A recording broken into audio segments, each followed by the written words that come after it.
नमस्कार दोस्तों, मैं Sandeep Sharma ESP Einstein science planet से आप लोगों का स्वागत करता हूं। क्लास 8 साइंस की जो नई बुक आई है क्यूरियोसिटी, उसके चैप्टर नंबर 12 पे पहुंच गए हम। सीरीज़ का नाम है पूरा पेपर यहीं से।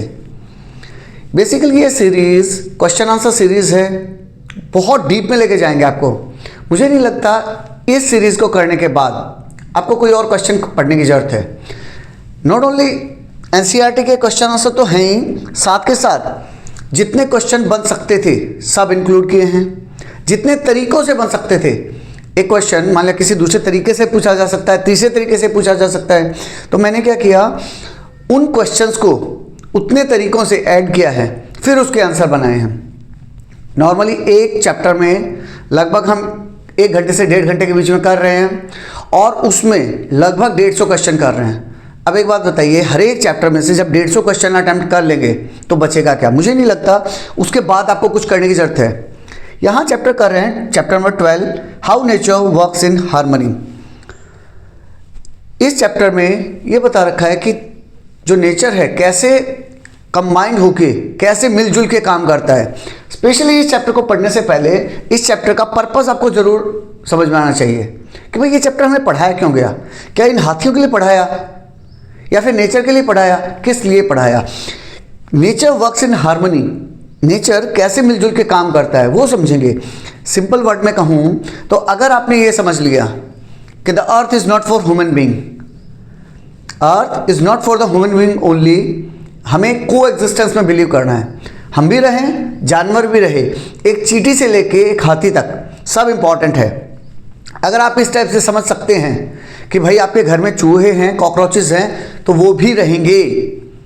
को एग्जिस्टेंस में बिलीव करो। अगर आप को एग्जिस्टेंस में बिलीव करते हैं तो इस चैप्टर का पर्पस शॉर्ट आउट हो जाएगा। NCERT में इस चैप्टर को ऐड करने का मेन पर्पस ही यही है कि आप लोग ये समझ पाएँ कि अर्थ सिर्फ और सिर्फ हमारे लिए नहीं बनी, अर्थ सब जानवरों के लिए है, सब बर्ड्स के लिए है, हम भी उसके एक पार्ट हैं, हम भी एक एनिमल हैं। प्लांट्स भी जरूरी हैं, ट्रीज भी जरूरी है, एवरीथिंग इज इंपॉर्टेंट। इस चैप्टर में बार बार घुमा फिरा के आपको यही समझाया जाएगा। अगर आपने ये फीलिंग ले ली कि हाँ को एग्जिस्टेंस जरूरी है, तो आप ये चैप्टर समझ गए इसका मतलब। यहाँ स्टार्ट करते हैं। First question, what is an ecosystem? एक इकोसिस्टम क्या होता है? इकोसिस्टम बेसिकली 2 वर्ड से मिलकर बना है, इको एंड सिस्टम। यही क्वेश्चन दूसरे तरीके से पूछा जा सकता है, एक्सप्लेन इकोसिस्टम और describe component of ecosystem. Ecosystem के अंदर क्या क्या कंपोनेंट्स हैं वो समझाने हैं, या फिर व्हाट मेक्स एन इकोसिस्टम, क्या वो चीज़ें हैं जो मिलजुल के इकोसिस्टम को बनाती हैं। आंसर में मैंने 4-5 पॉइंट ऐड किए बेटा हर एक क्वेश्चन में। अगर 2 से 3 नंबर का क्वेश्चन है तो आप ये 4-5 पॉइंट लिख दोगे, चल जाएगा।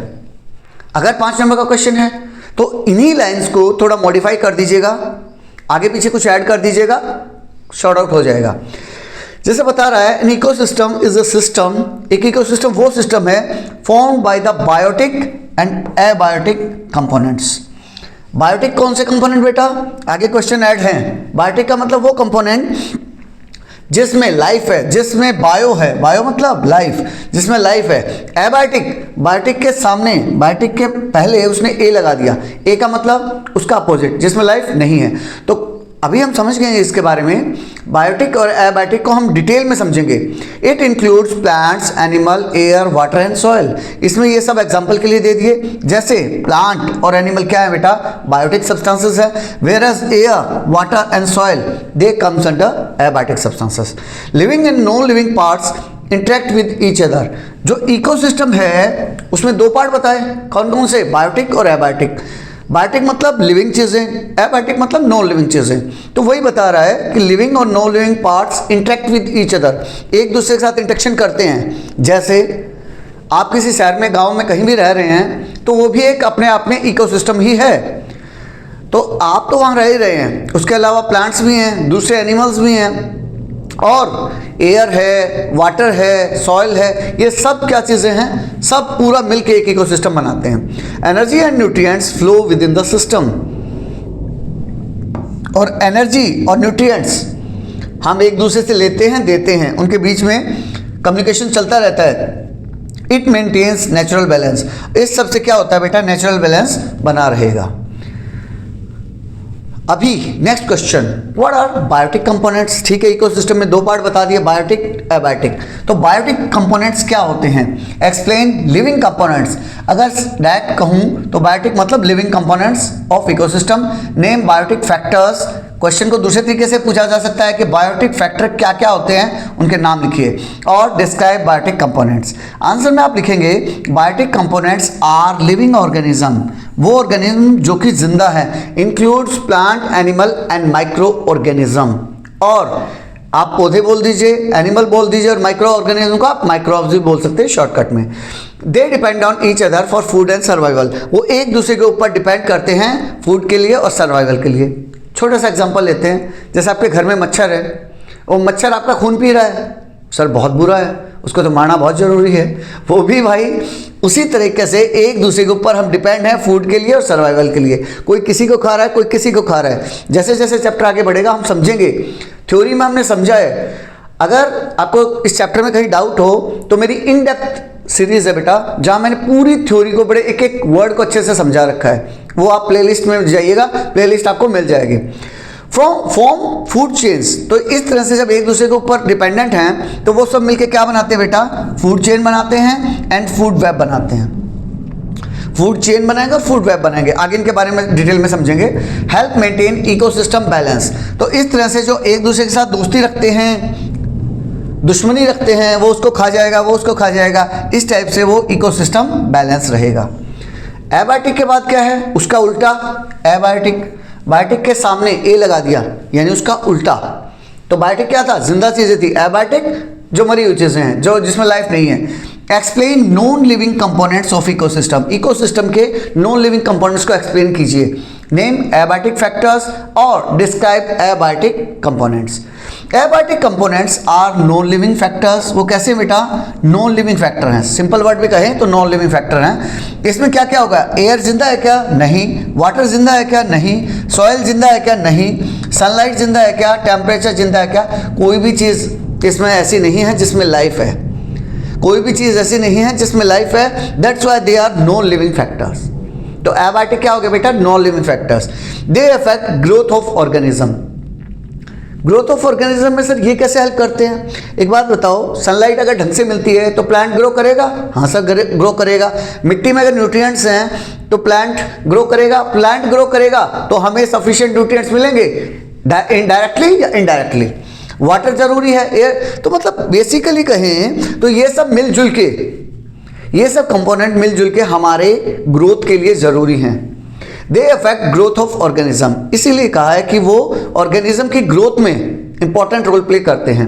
Provide basic requirement of life. इसीलिए वो बेसिक रिक्वायरमेंट हमारी लाइफ की प्रोवाइड कर रहे हैं। Support biotic components. ये क्या करते हैं बेटा? जो बायोटिक कंपोनेंट्स हैं, जो जिंदा चीजें हैं, जो आपके आसपास लिविंग ऑर्गेनिज्म हैं, उसमें ये एबायोटिक सब्सटेंसेस हेल्प करते हैं। Next question, what are producer?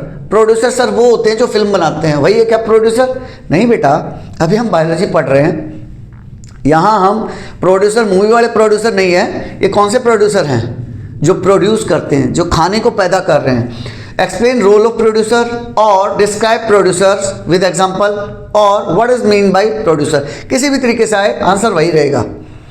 Producers are organism. Basically ये क्या है? सबसे पहले आप ये बताओगे बेटा, प्रोड्यूसर क्या चीज है? जैसे मैंने पूछा डिफाइन पूजा, एक सिंपल सा डिफाइन पूजा, तो पहले आप बताओगे ना भाई, Pooja is the name of a girl, या फिर Pooja is the name of process, Pooja उस प्रोसेस का नाम है, या फिर Pooja is the name of building. मेरी कॉलोनी के पास एक बड़ी सी बिल्डिंग है जिसका नाम पूजा है। Pooja is the name of society in which I reside. तो आप ये समझाओगे पहले वो चीज क्या है। तो प्रोड्यूसर क्या चीज है? ऑर्गेनिज्म है। That makes their own food, जो अपना खाना खुद से बना लेते हैं। तो मम्मी है ना प्रोड्यूसर? नहीं बेटा, मम्मा भी क्या करती हैं? उस खाने जो प्रोड्यूस हो चुका, उस खाने को प्रिपेयर करके आपको देती हैं। रॉ में तो उनके पास कहाँ से आया? प्लांट से आया, डायरेक्टली और इनडायरेक्टली। डायरेक्टली या इनडायरेक्टली उनके पास प्लांट से आएगा, तो वो उसको प्रिपेयर करके देती है। लेकिन जो प्लांट्स हैं, ट्रीज हैं, वो अपना खाना खुद से बनाते हैं। इसीलिए ये ऑर्गेनिज्म को प्रोड्यूसर बोलते हैं। Green plants are main producer, mostly green plant main producer है बेटा। They use sunlight for the photosynthesis, वो सनलाइट का यूज करते हैं for the process of photosynthesis, form the base of food chain, और वहीं से फूड चेन स्टार्ट होती है, वहीं से फूड चेन का बेसिक स्टार्ट होगा, जिससे फिर धीरे धीरे एक ऑर्गेनिज्म आएगा, नेक्स्ट ऑर्गेनिज्म आएगा, इस तरह से फूड चेन ऊपर की तरफ जाएगी। Provide energy to all other organism, all other organism लिखा है, सभी ऑर्गेनिज्म को फूड प्रोवाइड करेंगे। बात समझ रहे हैं कैसे भाई? जैसे अभी आगे समझेंगे हम, हर्बीवोरस है जो डायरेक्टली प्लांट को खा रहा है तो उसको तो डायरेक्टली मिल गया, लेकिन जो कार्निवोरस है वो किसको खा रहा है? वो हर्बीवोरस को खा रहा है, ऐसे एनिमल को खा रहा है जो कि प्लांट्स पे डिपेंडेंट है। तो वो अगर प्लांट ही नहीं होंगे तो हर्बीवोरस मर जाएंगे, और हर्बीवोरस मर जाएंगे तो कार्निवोरस मर जाएंगे। इस तरह से सभी अदर ऑर्गेनिज्म को एनर्जी प्रोवाइड करने का काम कौन करता है? प्रोड्यूसर। यानी हमारी फूड चेन में सबसे इंपॉर्टेंट पार्ट कौन सा है? प्रोड्यूसर है। अब जब फोटोसिंथेसिस की बात आई तो हमने क्वेश्चन ऐड कर दिया, what is photosynthesis? Explain food making process in the plants. देखो यहाँ कहीं भी फोटोसिंथेसिस का जिक्र नहीं आया, लेकिन पूछ तो वही रहा है ना। और describe photosynthesis, how do plants prepare food, plants कैसे अपना खाना तैयार करते हैं। Photosynthesis is the process of food preparation in the plants. Photosynthesis वो प्रोसेस है, देखो डेफिनेशन हमेशा देखना, मैं वो वर्ड ऐड करूंगा कि भाई पूजा क्या चीज है। हमेशा अपनी डेफिनेशन जब भी बनाओ तो ये तो बताओ भाई पूजा प्रोसेस का नाम है, पूजा बिल्डिंग का नाम है, कॉलोनी का नाम है, पूजा मैंने अपनी गाड़ी का नाम पूजा रख रखा है, क्या चीज है? पूजा मेरी पप्पी है उसका नाम मैंने पूजा रख रखा है, क्या चीज है पूजा? ये आपको समझाना पड़ेगा। तो फोटोसिंथेसिस क्या है? प्रोसेस है of food preparation in the plant. कैसे होगी ये process? Use sunlight, carbon dioxide and water. Sunlight का यूज करेंगे, कार्बन डाइऑक्साइड का यूज करेगा और वाटर का यूज करेगा। प्रोड्यूसेस फूड एंड ऑक्सीजन, और इसका आउटपुट क्या निकलेगा? फूड निकलेगा और ऑक्सीजन। अकर इन ग्रीन लीव्स, ये कहाँ होगा बेटा? ग्रीन लीव्स में। फोटोसिंथेसिस कहाँ होगा? ग्रीन लीव्स में। ग्रीन लीव्स में कैसे होगा? स्टोमेटा के थ्रू। स्टोमेटा उसको यूज करेगा और खाना बनाएगा। सपोर्ट लाइफ ऑन अर्थ, ये हेल्प कैसे करता है? फोटोसिंथेसिस से ही तो लाइफ चल रही है भाई अर्थ के ऊपर। Next is what are consumer. Consumer क्या है? इकोनॉमिक्स की लैंग्वेज में जिसे ग्राहक बोलते हैं वो है क्या कंज्यूमर? नहीं बेटा, कंज्यूमर यहाँ बायोलॉजी की लैंग्वेज में वो कंज्यूमर हैं जो प्रोड्यूसर ने खाना पैदा किया उसको खा लिया। कंज्यूम करने वाले are known as consumers. Name different type of consumer, अलग अलग टाइप के कंज्यूमर बताइए, और describe consumer with example. Example भी दे दीजिए और कंज्यूमर को एक्सप्लेन कर दीजिए। कंज्यूमर आर ऑर्गेनिज्म, कंज्यूमर क्या है? वो ऑर्गेनिज्म को कंज्यूमर बोलते हैं that can not make their own food, जो अपना खाना खुद से नहीं बना सकते। Consume food prepare by the producer, वो फूड को कंज्यूम करते हैं जो कि प्रोड्यूसर ने बनाया है। Can not make their own food, तो क्या आप कंज्यूमर हैं? हाँ आप तो पक्का है। तो क्या मम्मी नहीं है कंज्यूमर? आप कहोगे नहीं सर, मम्मी तो बनाती है ना खाना, मम्मी तो खाना बनाती हैं। तो मम्मी तो प्रोड्यूसर में आके, मैंने पहले बताया mummy is again a consumer, mummy भी कंज्यूमर है। या फिर रसोईया जो हमारे घर में खाना बना रहा है वो भी एक कंज्यूमर है, वो सिर्फ उसको प्रिपेयर कर रहे हैं। प्रोड्यूसर तो प्लांट एंड ट्रीज हैं। डिपेंड ऑन द प्लांट्स और एनिमल, जो कंज्यूमर होंगे वो प्लांट्स के ऊपर डिपेंड करेंगे, या फिर अगर वो हर्बीवोरस हैं, प्लांट्स को खा रहे हैं, तो वो प्लांट्स के ऊपर डिपेंड करेंगे। अगर वो कार्निवोरस हैं, छोटे एनिमल्स को खा रहे हैं, तो दे आर, अगर वो एनिमल्स के ऊपर डिपेंड है, they are known as carnivores. जैसे यहां बता रखा है includes herbivores, carnivores and omnivores. इसके बारे में डिटेल में समझेंगे। ऑक्यूपाई हायर ट्रॉफिक लेवल, जब हमने थ्योरी पढ़ी थी तो हमने देखा था कि जो प्रोड्यूसर हैं वो नंबर में ज़्यादा होंगे, मीन्स प्लांट बहुत सारे होंगे। उसको खाने वाले ट्रॉफिक लेवल में, मान लीजिए एक लेवल यहाँ खत्म हो गया, इससे नेक्स्ट लेवल में इनको खाने वाले रैबिट वगैरह आएंगे जो कि नंबर्स में कम होंगे, उनको खाने वाले और कम होंगे, और उसको खाने वाला सिर्फ एक ही होगा। तो इस टाइप से बेटा ये एक पिरामिड टाइप का स्ट्रक्चर बनाएगा जिसमें सबसे ऊपर हायर फॉर्मेशन में कौन रहेंगे? कार्निवोरस। उससे नीचे हर्बीवोरस, उससे नीचे प्रोड्यूसर। इस टाइप से ट्रॉफिक लेवल्स का डिस्कशन हमने थ्योरी टाइम में किया था। हेल्प्स इन एनर्जी ट्रांसफर, इस तरह से एनर्जी ट्रांसफर हो रही है, जो प्रोड्यूसर पैदा कर रहे हैं वो एनर्जी ऊपर की तरफ जा रही है, और जैसे जैसे ऊपर जा रही है तो घटती जा रही है, जैसे जैसे ऊपर जा रही है एनर्जी का लेवल घटता जा रहा है। Next, what are herbivorous? Herbivorous क्या है? दो वर्ड से मिलकर बना है बेटा, herbi plus vorous. Herb means plants, trees. तो जो ऐसे ऑर्गेनिज्म जो कि प्लांट्स और ट्रीज को कंज्यूम करें, they are known as herbivores, they are known as plant eating animals. Herbivores eat plants only, वो क्या है बेटा? सिर्फ और सिर्फ प्लांट्स को खाएंगे, प्लांट और ट्री को खाएंगे और कुछ नहीं खाएंगे। Depends directly on the producer. सीधा प्रोड्यूसर कौन है? प्लांट्स और ट्रीज हैं। तो जो डायरेक्टली प्लांट्स और ट्री को खा रहे हैं तो वो उन्हें हम हर्बीवोरस कहेंगे। एग्जांपल के लिए काउ, डियर एंड गॉट, गाय, हिरन और बकरी, ये क्या है बेटा? डायरेक्टली प्लांट्स को खा रहे हैं, सिर्फ और सिर्फ प्लांट्स को खा रहे हैं, तो they comes under herbivores. Forms primary consumer, ये बेटा किस नाम से जाने जाते हैं? कंज्यूमर हैं, लेकिन कौन से? प्राइमरी लेवल के। क्यों? क्योंकि वो डायरेक्टली, प्राइमरी वर्ड क्यों यूज किया? क्योंकि वो डायरेक्टली प्रोड्यूसर को खा रहे हैं, that's why they are primary consumer. और अगर इसी तरह ट्रॉफिक लेवल में, फूड चेन में हम और ऊपर जाएं तो जो डियर को खा रहा है, गोट को खा रहा है, काऊ को खा रहा है, they will known as secondary consumer, उनको सेकेंडरी कंज्यूमर बोलेंगे। Important part of the food chain, ये फूड चेन का इंपॉर्टेंट पार्ट है। अब हर्बीवोरस की बात की तो कार्निवोरस कैसे बच सकता है? कार्निवोरस मीन्स बेटा जो कि दूसरे एनिमल्स को खा रहा है। Explain flesh eating animals. Carnivorous कौन से एनिमल्स हैं? कार्निवोरस कौन से एनिमल है बेटा? फ्लैश ईटिंग, जो मांस को खाते हैं वो वाले एनिमल हैं। गिव एग्जांपल ऑफ कार्निवोरस और डिस्क्राइब कार्निवोरस। कार्निवोरस ईट अदर एनिमल, ये क्या है बेटा? दूसरे एनिमल को खाते हैं, जैसे लॉयन है, टाइगर है, फॉक्स है, वो दूसरे एनिमल को खाते हैं। डिपेंड ऑन द हर्बीवोरस और कार्निवोरस, वो हर्बीवोरस के ऊपर इनडायरेक्टली और कार्निवोरस को डायरेक्टली खा रहे हैं। तो हर्बीवोरस को कैसे? हर्बीवोरस मान लिया, जैसे अभी हर्बीवोरस की बात करते हैं, एक रैबिट है, काऊ है, डियर है, हर्बीवोरस है।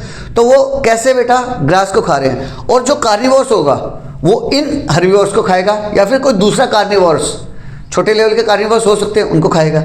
Example include lion, tiger and the snake. Control animal population, animal population को कैसे कंट्रोल करते हैं बेटा? सीधी सी बात है। अब एक बात बताओ, अगर जंगल में शेर मर जाए तो उस जंगल में डियर की पॉपुलेशन बहुत तेजी से बढ़ जाएगी, डियर ही डियर हो जाएंगे। अब जब डियर बहुत ज़्यादा डियर हो जाएंगे तो होगा क्या? वो पूरे घास को खा जाएंगे, तो घास खत्म हो जाएगा, घास खत्म हो जाएगा तो डियर भूखा मर जाएगा, फिर वो मर जाएंगे।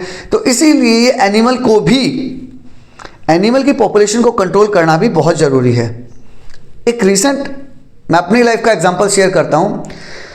मेरा बच्चा पूछने लगा मुझसे कि पापा, अभी हमारे पड़ोस में एक बिच थी, उसने 5-6 बच्चों को जन्म दिया, पपीज़ को जन्म दिया, उसमें से 2-3 पपी मर गए। बच्चा बड़ा इमोशनल हुआ, बोले पापा देखो 3 बच्चे मर गए, इन्हें डॉक्टर को दिखाना चाहिए था, इनको ये करना चाहिए था, वो करना चाहिए था। तब मैं उसको यही समझा रहा था, बेटा इनका मरना भी ज़रूरी है। आप में से बहुत बच्चों को बुरा लगेगा जब मैं ये बात बता रहा हूँ, तो बोलेंगे अरे सर कैसी गंदी बात कर रहे हो, मरना ज़रूरी क्यों है? एनिमल पॉपुलेशन के कंट्रोल के लिए, और ये मैंने डिसाइड नहीं किया, नेचर ने डिसाइड किया बेटा। उसी हिसाब से अगर आप बहुत लंबे टर्म में समझोगे, मान लिया आपकी कॉलोनी में 6 बिच हैं, हर बिच ने 6-6 बच्चों को जन्म दिया, कितने हो गए? 36। सभी के सभी सर्वाइव कर जाएं और सभी फिर से नेक्स्ट जनरेशन को पैदा कर दें, फिर नेक्स्ट जनरेशन को पैदा कर दें, तो आपकी छोटी सी कॉलोनी, मान लिया 100 घरों की कॉलोनी है और वहाँ 500 कुत्ते हो जाएं, 500 डॉग्स, तो आप सोचो क्या हालत होगी। पहले तो उनको खाने को नहीं मिलेगा, जब वो खाने को उनको नहीं मिलेगा तो किसी बच्चे को काटेंगे, किसी का, क्योंकि उनको तो दे आर कार्निवोरस। वो क्या है? कार्निवोरस क्या? ओमनिवोरस हैं, हर्बीवोरस भी रहेंगे, वो भी रहेंगे। तो अब वो क्या करेंगे? कोई बच्चा मिल जाएगा, बच्चे को काट लेंगे, उसका मांस खाना शुरू कर देंगे, हो गया ना खतरनाक। आप जब हाई लेवल पे समझोगे तो उनकी पॉपुलेशन को कंट्रोल करना भी जरूरी है। यही बात मैंने अपने बच्चे को समझाई कि बेटा ये मैं और आप डिसाइड नहीं कर रहे, ये नेचर ने डिसाइड किया है। मेंटेन इकोलॉजिकल बैलेंस, इससे बेटा वो इकोलॉजिकल बैलेंस जो इकोसिस्टम है वो आराम से सर्वाइव कर जाएगा, इसीलिए नेचर ने इस टाइप से डिजाइन किया है। What are omnivorous? ओमनी मतलब बेटा जैसे भगवान को बोला जाता है ना, गॉड इज ओमनी प्रेजेंट, भगवान हर जगह प्रेजेंट है, तो वैसे ही ओमनिवोर्स मतलब जो हर चीज खा ले। Human eat both plants and animal. आदमी का नेचर कैसा है बेटा? प्लांट्स को भी खाता है, बिल्कुल खाता है सर। ग्रीन लीफी वेजिटेबल खाते हो? हाँ खाते हैं। गेहूं चना खाते हो? हाँ सर खाते हैं। और एनिमल्स को भी खाता है। अब कुछ बच्चे कहेंगे, कमेंट करेंगे कि नहीं सर मैं तो कोई जानवर को नहीं खाता। हाँ बेटा आप नहीं खाते, अच्छी बात, लेकिन बहुत से लोग खाते हैं ना, तो वो they are also coming under human beings. Human ह्यूमन बींग्स एनिमल्स को भी खाते हैं और प्लांट्स को भी खाते हैं। दे कम अंडर विच कैटेगरी? वो किस कैटेगरी में आएंगे? They will come under Omniverse category. Give example of Omniverse या फिर describe Omniverse. Omniverse eat plant and animal, दोनों को खाएंगे। जो प्लांट को खाते थे वो क्या थे?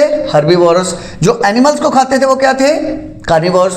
और जो दोनों चीज को खा रहे हैं, प्लांट और एनिमल को, they are known as omnivores. Have flexible food habits.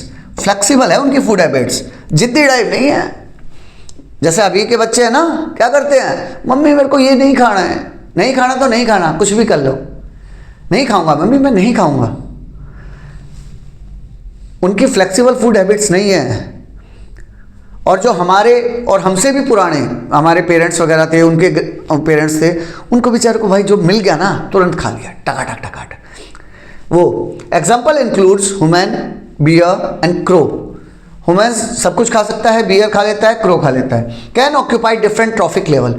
जब सब कुछ खा लेता है इसीलिए अलग अलग ट्रॉफिक लेवल में मिल सकता है। ह्यूमन को आप प्राइमरी में रख दीजिए, सेकेंडरी में रख दीजिए, तो वो सर्वाइव कर लेगा। Increase food web stability. अब यही वो जानवर हैं जो फूड वेब को डिजाइन करवाने में हेल्प करते हैं। कैसे? फूड चेन क्या होती है बेटा? फूड चेन स्ट्रेट लाइंस हैं, नीचे से ऊपर गई स्ट्रेट लाइंस हैं। और फूड वेब क्या है? जब इन्हीं में से कोई एक एनिमल, कोई एक ऑर्गेनिज्म इधर से भी कुछ खा रहा है, इधर से भी कुछ खा रहा है, इधर से इसको खा रहा है, तो ये क्या बन गया? एक वेब बन जाती है, आपस में इंटरलिंकेज हो जाती है। ये चेन से अलग अलग नहीं रहती। That is known as food web. Next है व्हाट आर डीकंपोजर। अभी बेटा सभी आप सोच रहे होंगे कि सभी वाटार करके डाल दिए। अनटिल जब तक हम एक एक टर्मिनोलॉजी को नहीं समझेंगे, एक एक वर्ड को अच्छे से नहीं समझेंगे, तो क्वेश्चंस करना बहुत मुश्किल हो जाएगा। और इस चैप्टर में अगर आपको कॉन्सेप्ट समझ में आ रखा है तो रटने का कोई जरूरत नहीं है। अगर आपको कॉन्सेप्ट समझ में है कि हाँ सर कॉन्सेप्ट समझ में आ गया, तो रटने की कोई जरूरत नहीं, क्वेश्चन कहीं से पूछ ले। जैसे डीकंपोजर के बारे में पूछ रहा है, decomposer break down dead plants and animals. आपने देखा होगा कि आपने गार्डन में कोई पौधा लगाया, किसी कारण से वो जल गया, सर्वाइव नहीं कर पाया, तो आपने पौधा वहीं छोड़ दिया। 2 महीने बाद 6 महीने बाद देखोगे पौधा है ही नहीं वहाँ, ना जड़ है, ना प्लांट है, ना उसके अवशेष हैं, रेजिड्यू भी नहीं है, उसके बचे हुए पार्ट भी नहीं है, कहाँ गए?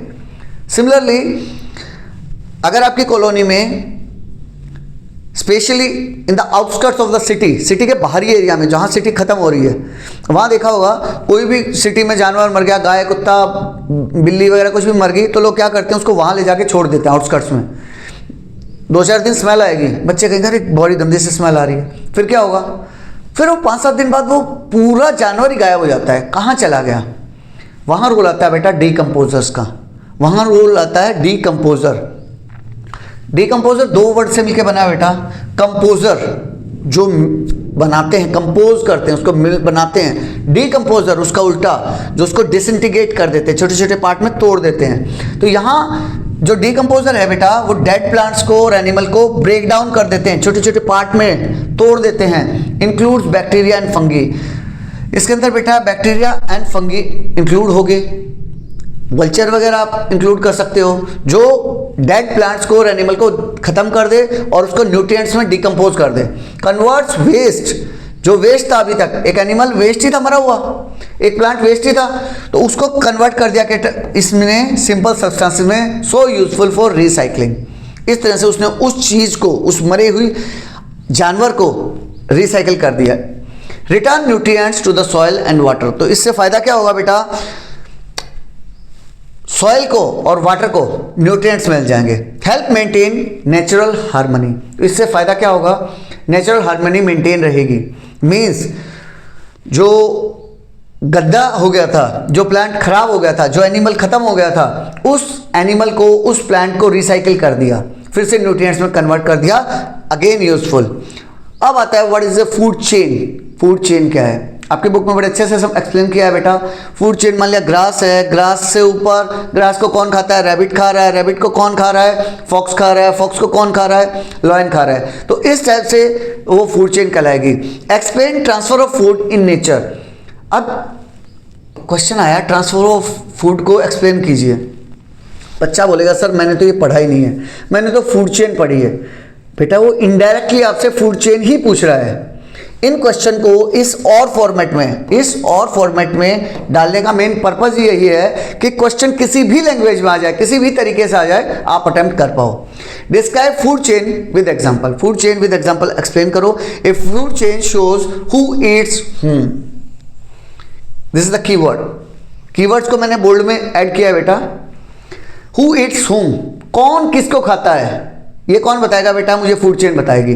Energy flows from producer. Energy कहां से शुरू होती है बेटा? प्रोड्यूसर से। प्रोड्यूसर क्या है? Plants and animal.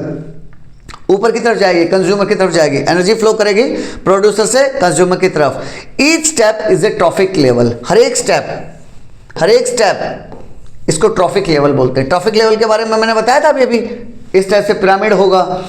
जो ट्रॉफिक लेवल में नीचे आएंगे, जैसे कि प्रोड्यूसर हैं, उनके नंबर्स, यानी एक एरिया में प्रोड्यूसर ज़्यादा रह रहे होंगे, प्राइमरी कार्निवर्स कम रह रहे होंगे, और जो सेकेंडरी कार्निवर्स जो ट्रॉफिक लेवल में सबसे टॉप पे हैं वो बहुत ही कम होंगे। जैसे जंगल में शेर की बात करें तो 1 2 4 ही होते हैं, लेकिन वहीं खरगोश की बात करें तो बहुत सारे मिलेंगे, और प्लांट्स तो उससे भी ज़्यादा मिलेंगे। एग्जाम्पल के लिए ग्रास को कौन खाता है? डियर। डियर को कौन खाएगा? लॉयन। तो ये क्या बन गया? एक फूड चेन बन गई बेटा। Shows energy transfer. इससे हमें क्या पता चलता है? हमें एनर्जी ट्रांसफर के बारे में पता चलता है, कैसे एनर्जी नीचे से ऊपर जाती है। What is the food web? Food web क्या है? Explain interconnected food chain. दूसरे नाम से भी जानते हैं इसको। जो फूड चेन्स थी उनको मैंने इंटरकनेक्ट कर दिया। क्या कर दिया मैंने? उनको इंटरकनेक्ट कर दिया। जो अलग अलग फूड चेन यूं नीचे से ऊपर की तरफ जा रही थी, उन फूड चेन्स को इस टाइप से मैंने इंटरकनेक्ट कर दिया। इसको ये खा रहा है, इसको ये भी खा रहा है, इसको ये खा रहा है, इसको ये भी खा रहा है, इसको ये भी खा रहा है, सिमिलरली इसको ये भी खा रहा है। लाइक दैट, इधर से उधर, उधर से इधर, इंटरकनेक्शन बना दिए फूड चेन्स के। Differentiate food chain and food web. Food chain और फूड वेब के बारे में डिफरेंशिएट करो। फूड चेन समझ चुके, अब फूड वेब को समझते हैं। ए food web is a network of food chain. क्या है बेटा? फूड चेन्स थी, एक फूड चेन थी, दूसरी फूड चेन थी, तीसरी फूड चेन थी। इसका नेटवर्क बना दिया ऐसे, वो उससे भी कनेक्ट हो गया, वो उससे भी कनेक्ट हो गया। जैसे वर्ल्ड वाइड वेब, www, जो हमारी वेबसाइट है वो यही तो है। इंटरनेट क्या चीज है? इंटरनेट नेटवर्क का एक कनेक्शन है बेटा। बहुत से नेटवर्क को आपस में कनेक्ट कर दिया, that is known as internet. That is known as internet. तो उसी टाइप से हमारा ये फूड वेब है। Organisms have multiple food sources. हर एक ऑर्गेनिज्म के पास मल्टीपल फूड सोर्सेस होंगे। जैसे ह्यूमन बीइंग बहुत अच्छा एग्जांपल है। मान लिया प्लांट्स मिल रहे हैं तो प्लांट खा लेगा, प्लांट्स नहीं मिल रहे हैं तो दूसरे एनिमल्स को खा लेगा, तब वो कार्निवोरस बन जाएगा। पहले क्या था? वो पहले हर्बीवोरस था, जैसे उसको एनिमल खा लिया वो कार्निवोरस बन गया। अब जब प्लांट्स को भी खा रहा है, एनिमल्स को भी खा रहा है, दोनों को खा रहा है, तो human come under omnivorous. More stable then food chain. इसीलिए फूड चेन के कंपैरिजन में जो फूड वेब है, it is more stable. Shows real feeding relationship. यह हमें क्या दिखाता है बेटा? रियल के फीडिंग रिलेशनशिप दिखाता है। रियली में हम क्या क्या चीज खाते हैं वो सब बताता है। What is the trophic level? Trophic level क्या है? Explain level in A food chain. Food chain में कौन कौन से लेवल होते हैं उनको एक्सप्लेन कीजिए। डिफाइन ट्रॉफिक लेवल या फिर describe trophic structure. Each step in food chain is a trophic level. एक फूड चेन में जब नीचे से ऊपर जा रही है फूड चेन, उसके अंदर हर एक स्टेप, जो हर स्टेप आ रहा है, that is known as trophic level. जैसे सबसे नीचे क्या होता है ट्रॉफिक लेवल में? प्रोड्यूसर्स। ये नंबर में बेटा ज्यादा होंगे, प्रोड्यूसर नंबर में ज्यादा होंगे। उसके ऊपर क्या आएगा बेटा? उसके ऊपर आएगा प्राइमरी कंज्यूमर्स, प्राइमरी कंज्यूमर। उसके ऊपर क्या आएगा? Secondary consumers. और सेकेंडरी कंज्यूमर सबसे कम होंगे, प्राइमरी उससे ज़्यादा होंगे और प्रोड्यूसर उससे ज़्यादा होंगे। और एनर्जी कहाँ से कहाँ जाएगी बेटा? नीचे से ऊपर की तरफ जाएगी, नीचे से ऊपर की तरफ जाएगी। तो this is known as trophic level. एक ट्रॉफिक लेवल ये है, एक ट्रॉफिक लेवल ये है, एक ट्रॉफिक लेवल ये है। ये इस टाइप से पिरामिडिकल स्ट्रक्चर बनाते हैं कि जितना ऊपर की तरफ जाओगे नंबर्स घटते जाएंगे, नंबर्स घटते जाएंगे। एनर्जी भी 10% रूल अभी आएगा, 10% रूल में हम कम करते जाएंगे। Producers form the first level, producer सबसे नीचे मिलेंगे। Consumer occupy higher levels, consumer धीरे धीरे ऊपर की तरफ जाएंगे। इन पिरामिडिक स्ट्रक्चर में जाएंगे। Energy decreases at each level, हर एक लेवल पे एनर्जी घटती जाएगी। शोज फीडिंग पोजीशन, वो हमें क्या दिखाता है बेटा? फीडिंग पोजीशन दिखा रहा है। How does energy flow in an ecosystem, एक इकोसिस्टम में एनर्जी कैसे फ्लो करेगी। और explain direction of energy flow, मैं बता चुका हूं ऑलरेडी। एनर्जी फ्लो किधर करेगी बेटा? नीचे से ऊपर की तरफ करेगी। डिस्क्राइब एनर्जी ट्रांसफर को डिस्क्राइब कीजिए और explain energy moment. Energy enters ecosystem through sunlight, ecosystem में एनर्जी कहां से आई? सनलाइट से आई। सन इज द, कई बार एमसीक्यू वगैरह में बेटा छोटे नंबर में फिल इन द ब्लैंक्स में ये आ सकता है कि अल्टीमेट सोर्स ऑफ एनर्जी अर्थ के ऊपर क्या है? सन है बेटा। सन से ही कोई भी फॉर्म ऑफ एनर्जी हो वो नॉर्मली आपको सन से ही बनती हुई दिखाई देगी, डायरेक्टली या indirectly. Producer convert into the chemical energy, तो प्रोड्यूसर क्या करेंगे बेटा? सनलाइट लेंगे, फोटोसिंथेसिस करेंगे और उसको केमिकल एनर्जी में कन्वर्ट कर देंगे। यही एनर्जी एक डायरेक्शन में मूव करती है, कहाँ? नीचे से ऊपर की तरफ। Pass through the food chain, food chain में मूव करेगी। Lost as heat at each level, अब ये जो एनर्जी ऊपर की तरफ जा रही है, जो एनर्जी ऊपर की तरफ जा रही है ये कम क्यों होती जा रही है? जो 10% रूल अभी आएगा, मैंने थ्योरी के टाइम में बताया था आपको 10% रूल, नीचे से ऊपर की तरफ जाएंगे तो सिर्फ 10% ऊपर पहुंच पाएगी। क्यों पहुंच पाएगी? Because it is lost at heat at each level. अगर मैंने मान लिया, अगर मैंने 100 जूल एनर्जी ली तो अब मेरी बॉडी अपने आप को मेंटेन रखने के लिए 37 डिग्री मेंटेन रखने के लिए बहुत से एनर्जी को वेस्ट कर देगी। अब मुझे किसी शेर ने, चीते ने खाया तो वो शेर या चीता जब मुझे खाएगा तो उसके पास तो बेटा हार्डली 10% एनर्जी पहुंच पाएगी, 10 जूल एनर्जी पहुंच पाएगी। क्यों? क्योंकि अधिकतर एनर्जी तो मैं ही कंज्यूम कर गया। Next, why does energy decreases at higher trophic level, जैसे जैसे हम ऊपर जाते हैं, हायर ट्रॉफिक लेवल पे जाते हैं तो एनर्जी घट क्यों जाती है। Explain energy loss in food chain, food chain में एनर्जी लॉस को एक्सप्लेन करो। डिस्क्राइब एनर्जी रिडक्शन, कैसे एनर्जी रिड्यूस होती जाती है ऊपर जाते जाते। Explain energy transfer efficiency, energy transfer की एफिशिएंसी एक्सप्लेन कीजिए। Energy use for life activities, energy किस लिए यूज करते हैं हम? खाना किस लिए खाते हैं बेटा? लाइफ एक्टिविटीज के लिए। लाइफ एक्टिविटी मीन्स जो हम रेस्पायर कर रहे हैं, हम डाइजेस्ट कर रहे हैं, हम दौड़ रहे हैं, भाग रहे हैं, मैं आपको पढ़ा रहा हूँ, आप लोग पढ़ रहे हैं, इसके लिए मुझे एनर्जी चाहिए। हाँ सर चाहिए। हमारी बॉडी में क्या होता है बेटा? It is lost as heat. मैंने बताया जैसे मेरी बॉडी अपने आप का बॉडी टेम्परेचर 37 डिग्री मेंटेन करने की कोशिश कर रही है तो उसमें बहुत सी एनर्जी कंज्यूम होती है जो कि हीट के फॉर्म में वेस्ट चली जाती है। इसीलिए only 10% of the energy is transferred, सिर्फ 10% एनर्जी ऊपर की तरफ ट्रांसफर करेगी। अगर मान लीजिए जो ट्रॉफिक लेवल में सबसे नीचे है, मान लिया उसको 10,000 जूल एनर्जी मिली।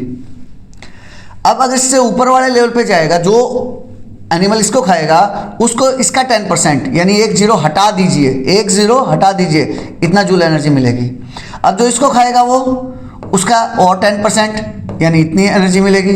और जो इसको खाएगा वो उसको सिर्फ 10 जूल एनर्जी मिलेगी, उसको सिर्फ 10 जूल एनर्जी मिलेगी। मान लिया एक लेवल और ऊपर चले गए तो इसको कितना मिलेगी? सिर्फ 1 joule energy.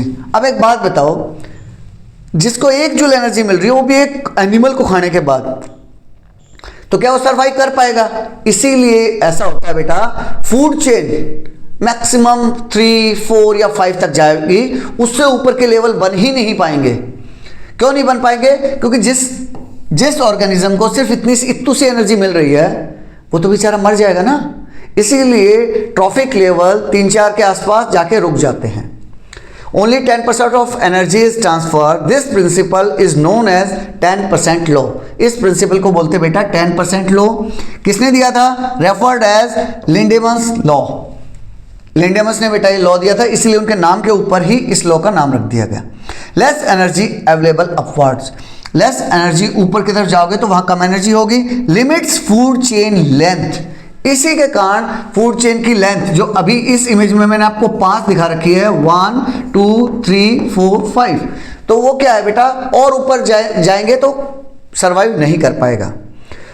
What is decomposition? Decomposer क्या करते थे बेटा? डीकंपोजर्स वो ऑर्गेनिज्म थे जो उस चीज को डीकंपोज कर रहे थे। तो डीकंपोजिशन क्या होगी? डीकंपोजिशन बेटा वो प्रोसेस होगी। डीकंपोजिशन क्या है बेटा? वो प्रोसेस होगी जिसमें कि हम डेड ऑर्गेनिज्म को ब्रेक डाउन कर दे रहे हैं। कौन करेगा? फंगाई, बैक्टीरिया, वो सब उसको डीकंपोज कर देंगे। Explain role of vulture microbes in natural harmony. Microbes और वल्चर के रोल को एक्सप्लेन कीजिए, ये जरूरी क्यों है? Decomposition is breakdown of dead organism. Dead organism को ब्रेक डाउन करना डिकम्पोजिशन कहलाता है। Done by the bacteria, fungi और द वल्चर्स, ये सब उसको डिकम्पोज करेंगे। Converts matter into the simple substances. जो कोई प्लांट है, कोई एनिमल है, उसकी बॉडी में जितने भी न्यूट्रिएंट्स हैं उसको डिकम्पोज कर देंगे और उसको सॉइल और वाटर में मिक्स कर देंगे। तो इससे क्या होगा बेटा? Releases nutrients into the environment and maintains soil fertility. और सॉइल फर्टिलिटी या फिर वाटर में न्यूट्रिएंट्स मिक्सअप हो जाते हैं। What is nutrients cycling? Nutrients की साइक्लिंग क्या है? साइकिल वाली साइकिल है क्या? ये वाटर साइकिल वाली साइकिल है बेटा। वाटर साइकिल, नाइट्रोजन साइकिल आप ऑलरेडी पढ़ चुके हैं। जहां वो रिप्लेनिश करता है, जो चक्कर है वो घूमता रहेगा, साइकिल बना लेगा, जहां वो अपने आप को रिप्लेनिश करेगा। Explain recycling of the nutrients. Nutrients की रिसाइकलिंग को एक्सप्लेन कीजिए और describe nutrient cycle. Nutrient cycle को डिस्क्राइब कीजिए या फिर डिफाइन न्यूट्रिएंट साइक्लिंग। सिंपल से क्वेश्चन है। Nutrient cycle is reuse of nutrients. वो क्या है बेटा? रीयूज है न्यूट्रिएंट्स का, फिर से न्यूट्रिएंट्स को रीयूज कर रहे हैं। Nutrients move between living and non living. Nutrients move करते हैं लिविंग चीजों के बीच में, नॉन लिविंग चीजों के बीच में। Decomposer play important role. तो डिकम्पोजर क्या करेगा बेटा? मान लिया मैं अच्छे से सर्वाइव कर लिया। सर्वाइव करने के बाद न्यूट्रिएंट्स में मेरे को जो डिकम्पोजर्स हैं, बैक्टीरिया हैं, फंगाई हैं, वो उसको डिकम्पोज कर देंगे। मेरे बॉडी पार्ट्स में से जितने न्यूट्रिएंट्स होंगे उसको डिकम्पोज कर देंगे, छोटे छोटे सिंपल सब्सटेंसेस में तोड़ देंगे और वो न्यूट्रिएंट्स सॉइल में मिक्स हो जाएंगे और वो सॉइल को फिर से न्यूट्रिएंट्स मिल गए। Decomposer play important role, prevents nutrient loss. Nutrient loss होने नहीं देते हो, उसको डिकम्पोज करके फिर से यूज में ले आते हैं। मेंटेन्स इकोसिस्टम बैलेंस, और इस तरह से इकोसिस्टम का बैलेंस बना रहता है। How do plants and animal depend on each other? Plant और एनिमल एक दूसरे के ऊपर कैसे डिपेंड करते हैं? एक्सप्लेन प्लांट एनिमल रिलेशनशिप और डिस्क्राइब इंटरडिपेंडेंस इन नेचर। ये देखो बेटा, कहीं भी क्वेश्चन में अगर सिर्फ ये क्वेश्चन आ जाए आपके पास, describe interdependence in nature, nature में इंटरडिपेंडेंस को एक्सप्लेन कीजिए, तो आप लोग क्या समझोगे? आपको ये लगेगा कि यार ये क्वेश्चन तो पढ़ा ही नहीं है, इसीलिए मैंने ये क्वेश्चन ऐड किए हैं। आपको ये क्वेश्चन कहीं नहीं मिलेंगे, इवन पेड कोर्सेज में नहीं मिलेंगे। इंटरडिपेंडेंस इन नेचर क्या चीज़ है? अगर ये क्वेश्चन आएगा तो मैं गारंटी दे रहा हूँ मोर देन 30-40% बच्चे छोड़ के आएंगे। तो इसलिए बोल रहा हूँ, तो क्वेश्चन को हर एक तरीके से मैंने ऐड किया है। एक्सप्लेन म्यूचुअल डिपेंडेंस, एक दूसरे के ऊपर कैसे वो म्यूचुअली डिपेंडेंट हैं। मैं प्लांट्स के ऊपर हूँ, प्लांट्स मेरे ऊपर हैं, एयर मेरे ऊपर है, मैं एयर के ऊपर हूँ, like that. Animals depend on plant for food and oxygen. Animal plant के ऊपर कैसे डिपेंड करते हैं? उनसे हमें फूड मिलती है, ऑक्सीजन मिलता है। सर प्लांट को तो हमारी कोई जरूरत नहीं है, हम प्लांट के लिए कुछ नहीं करते, ऐसा नहीं है। Plant also depends on the animal for carbon dioxide. अब जब मैं कार्बन डाइऑक्साइड छोड़ूंगा वही तो वो लोग यूज कर पाएंगे अपने फोटोसिंथेसिस के लिए। अगर मान लिया एनिमल ही खत्म हो जाए, हम कार्बन डाइऑक्साइड छोड़े ही ना, तो प्लांट को कार्बन डाइऑक्साइड कहाँ से मिलेगी? अपने फोटोसिंथेसिस के लिए। Animal help in pollination, animal pollination भी हेल्प करते हैं। कैसे करते हैं? जब मैंने पोलिनेशन वाला टॉपिक पढ़ा था तो वहाँ क्या था बेटा? छोटे छोटे बर्ड्स हैं, बटरफ्लाई है, इंसेक्ट्स हैं, वो एक प्लांट से दूसरे प्लांट पे पोलिनेशन लेके जाते हैं और वहाँ पे वो फैला देंगे। जैसे आपने वो फिश वाला एग्जांपल देखा था, जहाँ फिश है उसके पास में बहुत सारे पौधे लगे हुए हैं जहाँ फूल लगे हुए हैं, वेरस दूसरे उसी टाइप का एक दूसरा पॉन्ड है जहाँ फिश नहीं है, तो वहाँ पोलिनेशन नहीं हो पा रहा है। Help in the seed dispersal, animal क्या करते हैं बेटा? सीड डिस्पर्सल में भी हेल्प करते हैं। इंश्योर सर्वाइवल ऑफ बोथ, तो इससे फायदा किसको हुआ? दोनों को हुआ सर। प्लांट भी बेनिफिट हो गए और एनिमल भी बेनिफिट हो गए, इसीलिए तो इसको म्यूचुअल डिपेंडेंस या फिर इंटरडिपेंडेंस कहा गया है। What is symbiosis? सिम्बायोसिस क्या है? Sir symbiosis is the name of a university in Pune. ऐसा है क्या? हाँ भाई, पुणे में भी एक यूनिवर्सिटी का नाम है सिम्बायोसिस यूनिवर्सिटी। वो उन्होंने नाम रखा है इंटरडिपेंडेंस के लिए ही। इसका मतलब क्या है? इसका मतलब ये है बेटा, सिम्बायोसिस रिलेशनशिप मेंटेन होते हैं बेटा। Explain living together of organism, जो मैंने चैप्टर के स्टार्टिंग में बताया था आपको, लिविंग टुगेदर की फीलिंग आनी चाहिए हमारे अंदर। लिविंग टुगेदर मतलब को एग्जिस्टेंस, हम मिलजुल के रहेंगे। मैं रह रहा हूँ, हाँ ठीक है, मेरे घर में कॉकरोच भी रह रहे हैं, I have to accommodate with them, उनके साथ रहना पड़ेगा। हाँ मेरे घर में चूहे भी हैं, भाई वो कहाँ जाएंगे? वो मेरे घर में नहीं आए। सच बात ये है, वो मेरे घर में नहीं आए, मैं उनके घर में गया हूँ। कैसे? पहले वहाँ खेत था, खेत में बहुत सारे चूहे रहते थे, अब हमने क्या किया, खेत को कटवा दिया और वहाँ घर बनाने शुरू कर दिए। ऐसे ही तो अर्बनाइजेशन बढ़ता जा रहा है, शहर बढ़ते जा रहे हैं, बहुत तेज़ी से शहर चारों तरफ बढ़ रहे हैं। तो भाई वो चूहे, कॉकरोच, बिल्ली कहाँ जाएंगे?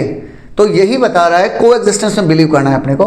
Describe symbiotic relationship, symbiotic relationship को एक्सप्लेन करो। Explain relationship between rhizobium and pulse plants. Rhizobium is the name of A bacteria बेटा, जो कि पल्स प्लांट कौन से होते हैं बेटा? दाल वगैरह, चने की दाल है, मूंग की दाल है, उस दाल के प्लांट की जड़ में मिलता है राइजोबियम बैक्टीरिया। क्यों रहता है वहां पे? Because of symbiotic relationship. Symbiosis means living together, एक साथ रहना, को एग्जिस्टेंस में रहना। टू ऑर्गेनिज्म लिव क्लोजली, दो ऑर्गेनिज्म पास पास रहते हैं, जैसे राइजोबियम और पल्स के प्लांट्स। बोथ में बेनिफिट, दोनों को फायदा होगा। Some time only one benefit, कई बार ऐसा होता है कि उनमें से एक को ही फायदा है। अगर एक को फायदा है तो उसको हम पैरासाइट बोल देते हैं। हेल्प्स मेंटेन नेचुरल बैलेंस, और इससे नेचुरल बैलेंस बना रहता है। कैसे? बेटा पल्स प्लांट है जिसकी जड़ों में राइजोबियम बैक्टीरिया रह रहा है, तो राइजोबियम बैक्टीरिया कैसे हेल्प करता है? जो पल्स प्लांट है उसको नाइट्रोजन की रिक्वायरमेंट है, और जब नाइट्रोजन की रिक्वायरमेंट है तो एटमॉस्फेयर में बहुत सारी नाइट्रोजन है, लेकिन वो प्लांट उस नाइट्रोजन को कंज्यूम नहीं कर सकता, because that is not soluble nitrogen. ऐसी नाइट्रोजन नहीं है जिसको डायरेक्टली यूज कर पाए। तो राइजोबियम क्या करेगा कि भाई एक काम करता हूं, मैं तेरे लिए जो एटमॉस्फेयर में बहुत सारी नाइट्रोजन है इसको यूजेबल फॉर्म में बना देता हूं ताकि तू यूज कर पाए। तो बोलेगा ठीक है भाई बना दे। राइजोबियम उसके लिए उसको एटमॉस्फेयर के नाइट्रोजन को सॉल्युबल फॉर्म में बना दिया, प्लांट ने उसको यूज कर लिया, प्लांट ने खाना बना लिया। अब एक बात बताओ, जैसा आप लोगों के बीच में सिम्बायोटिक रिलेशन होता है, किसी बच्चे ने आपको चॉकलेट दी तो जब आप बिस्किट वगैरह खा रहे हो तो आप भी तो उससे शेयर करते हो। Similarly with the plants also, वो बोलेगा कि ठीक है भाई तूने मेरी इतनी हेल्प की तो मैंने खाना बनाया है, तू मेरे यहाँ से खाना खा ले। बात समझ रहे हो? तो प्लांट क्या करेगा, राइजोबियम को अपने जड़ों में रहने की जगह दे देगा और उसको अपने जो उसने न्यूट्रिएंट्स तैयार किए हैं वो न्यूट्रिएंट्स दे देगा कि ये भाई तू भी खा ले। इस तरह से उन दोनों के बीच में सिम्बायोटिक रिलेशनशिप मेंटेन रहेंगे। What is the water cycle? अभी हमने समझा था न्यूट्रिएंट साइकिल, इसी टाइप से वाटर साइकिल। वाटर साइकिल क्या है? Explain movement of water in nature, describe water cycle in which process evaporation, transpiration, condensation and precipitation work together. कौन सी process ऐसी है जिसमें ये के सारे एक साथ काम करते हैं? Water cycle is a continuous circulation of water. Water cycle है बेटा जिसमें वाटर जो है वो कॉन्टिन्यूअसली सर्कुलेट करता रहेगा, कॉन्टिन्यूअसली मूव करता रहेगा। इसके अंदर इवापोरेशन होगा, ट्रांसपिरेशन होगा। इवापोरेशन क्या है और ट्रांसपिरेशन क्या है बेटा, ये समझ लेते हैं। इवापोरेशन में क्या होगा, जो हमारी वाटर बॉडीज हैं, लेक है, सी है, ओशन है, वहाँ से हर टाइम पानी ऊपर की तरफ जाएगा। जैसे जैसे गर्म होगा, सूरज की लाइट आई, पानी ऊपर गया। This process is known as evaporation. वही उसी तरह से जो प्लांट्स होते हैं, प्लांट्स में भी एक ट्रांसपिरेशन की प्रोसेस होती है जिसमें उसके लीव से एक्स्ट्रा वाटर इवापोरेट होता रहेगा। This process is known as transpiration. तो इन दो प्रोसेस से जो वाटर है, वाटर वेपर्स हैं, वो ऊपर जा रहे हैं। जब वो ऊपर गए in the form of vapours, ऊपर जाने के बाद वो कंडेंस हो जाएंगे। क्यों कंडेंस हो जाएंगे? कंडेंस मींस जुड़ जाएंगे, छोटे छोटे वाटर वेपर्स, वाटर ड्रॉपलेट्स बना देंगे। और जब ये वाटर ड्रॉपलेट्स बड़ी बन जाएंगी तो इसे ही हम कंडेंसेशन कहेंगे। और जब वो बड़ी बन जाएंगी, बड़ी बनने के बाद बड़ी बड़ी हो जाएंगी, उनका वेट इतना ज़्यादा हो जाएगा कि एटमॉस्फेयर उसको सहन नहीं कर पा रहा है, तब वो इन फॉर्म ऑफ रेन नीचे आएंगी, जिसे हम प्रेसिपिटेशन बोलते हैं। इसका सारी कहानी के पीछे जड़ क्या है? सन की एनर्जी जड़ है। कैसे? सन की एनर्जी नहीं तो इवापोरेशन और ट्रांसपिरेशन कराया भाई। अगर हीट नहीं होती तो कैसे इवापोरेशन होता, कैसे ट्रांसपिरेशन होता? Supplies fresh water to the organism. इस तरह से ऑर्गेनिज्म को फ्रेश वाटर मिलता है, essential for life on earth. यह जरूरी है अर्थ के ऊपर जो लाइफ चल रही है। अब देखो, मार्स पे, मून पे हम बार बार क्यों जा रहे हैं? क्यों बार बार अपने स्पेसक्राफ्ट भेजते हैं? यही पता लगाने के लिए ना, कि वहाँ पानी है नहीं है, एयर है नहीं है, वो सब। What is a carbon cycle? उसी का भाई कार्बन साइकिल है। जैसे वाटर साइकिल हमने देखा कि वाटर इवापोरेट हुआ, ट्रांसपिरेट हुआ, ऊपर गए, दोनों ऊपर जाके जुड़ते चले गए, कंडेंसेशन हो गया, और कंडेंसेशन से फिर नीचे ज़मीन पे फिर से आ गए। तो इस टाइप से एक साइकिल बन गई।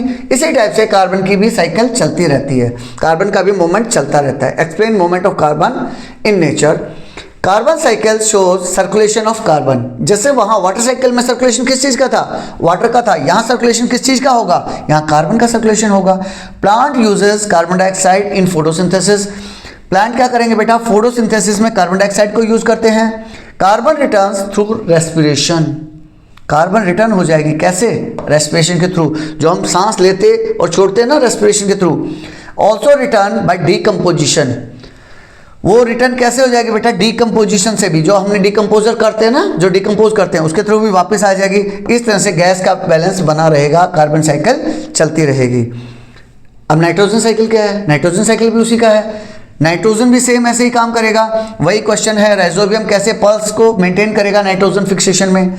यहाँ क्या होगा बेटा? Nitrogen cycle circulates nitrogen in nature, वो नाइट्रोजन को सर्कुलेट कर देगी। Nitrogen fix by the bacteria. Bacteria कौन सा बैक्टीरिया? राइजोबियम नाम का बैक्टीरिया उसको फिक्स करेगा, उसको सोल्यूबल फॉर्म में कन्वर्ट करेगा। Use by the plants for protein formation. जब सोल्यूबल फॉर्म में कन्वर्ट कर देगा तो प्लांट उसको यूज कर लेगा, किस लिए? प्रोटीन को बनाने के लिए। प्रोटीन बन गया उनके पास, प्लांट्स के पास प्रोटीन तैयार हो गया, उनकी बॉडी में न्यूट्रिएंट्स तैयार हो गए। आज नहीं तो कल वो प्लांट मर जाएंगे। हाँ सर, मर जाएंगे। जब वो मर जाएंगे तब हम उनको फिर से डिकम्पोज कर देंगे, और वही न्यूट्रिएंट्स फिर से मिट्टी के पास पहुंच जाएंगे और हमारी सॉइल की फर्टिलिटी बनी रहेगी। इस तरह से मेरी मिट्टी की फर्टिलिटी बनी रहेगी। Next, how do human activities affect natural harmony? Sir आदमी तो बहुत अच्छे होते हैं सर, आदमी तो नेचुरल हार्मनी को बहुत अच्छे से मेंटेन करते हैं। बेटा मैं बता रहा हूँ, मैं भी एक ह्यूमन बीइंग हूँ, लेकिन जहाँ आदमी पहुँच गया वहाँ ऐसा गंध मचाता है ना कि आप सोच नहीं सकते। आप एक एग्जाम्पल के लिए, आप एक खड़ी ट्रेन है, यार्ड में खड़ी है, कई दिनों से खड़ी है, 10 दिन से खड़ी है, 15 दिन से खड़ी है, उसमें इतनी गंदगी नहीं होगी। आप एक बार उस ट्रेन को, पढ़े लिखे आदमी उसमें बैठे हैं, एक बार उस ट्रेन को दिल्ली से बॉम्बे भेज दो, आप देखो बॉम्बे में उसकी क्या हालत होगी। इतनी 15 दिनों में हालत खराब नहीं होगी, एक दिन में खराब कर देंगे। किसने की? ह्यूमन बीइंग ने की, आपने की, मैंने की। सिमिलरली एग्जांपल ले लो आप, आदमी एवरेस्ट पे गया, वहां गंद मचा दिया। इवन आदमी स्पेस में गया, स्पेस में भी कितने सारे स्पेस जंक है, पता है ना आपको इस बारे में? किसने किया? हमने किया। जब तक आदमी स्पेस में नहीं गया था वहां कुछ गंदगी थी क्या? नहीं थी। आदमी का यही नेचर यहां समझा रखा है कि कैसे ह्यूमन की एक्टिविटी नेचर हार्मनी को इम्बैलेंस करती है, नेचर को अच्छे से सर्वाइव नहीं करने देती है। अब जैसे एग्जांपल ग्लोबल वार्मिंग का ले लो, किसके कारण हुआ? गाय के कारण हुआ क्या, या शेर के कारण हुआ? ह्यूमन बीइंग्स के कारण हुआ।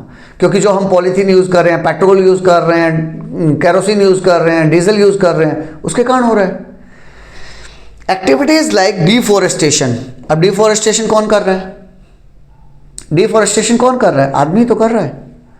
जैसे वो एक फेमस कोई राइटर है जिसका मैंने पढ़ा था, वो क्या बोलता है कि मैं और मेरा परिवार तो एक कमरे में सोता है, बाकी कमरों में तो मेरा गुमान रहता है। बात समझे? किसी घर में 7 कमरे हैं, किसी में 8 कमरे हैं, किसी में 10 कमरे हैं। अब अंबानी साहब के घर 27 मंजिला बिल्डिंग है, एंटीला है, लोग रहने वाले कितने हैं? 5-7 लोग हैं। क्या उनको सच में 27 मंजिल बिल्डिंग की रिक्वायरमेंट है? नहीं है। उसी के लिए हम डिफॉरेस्टेशन करते जा रहे हैं।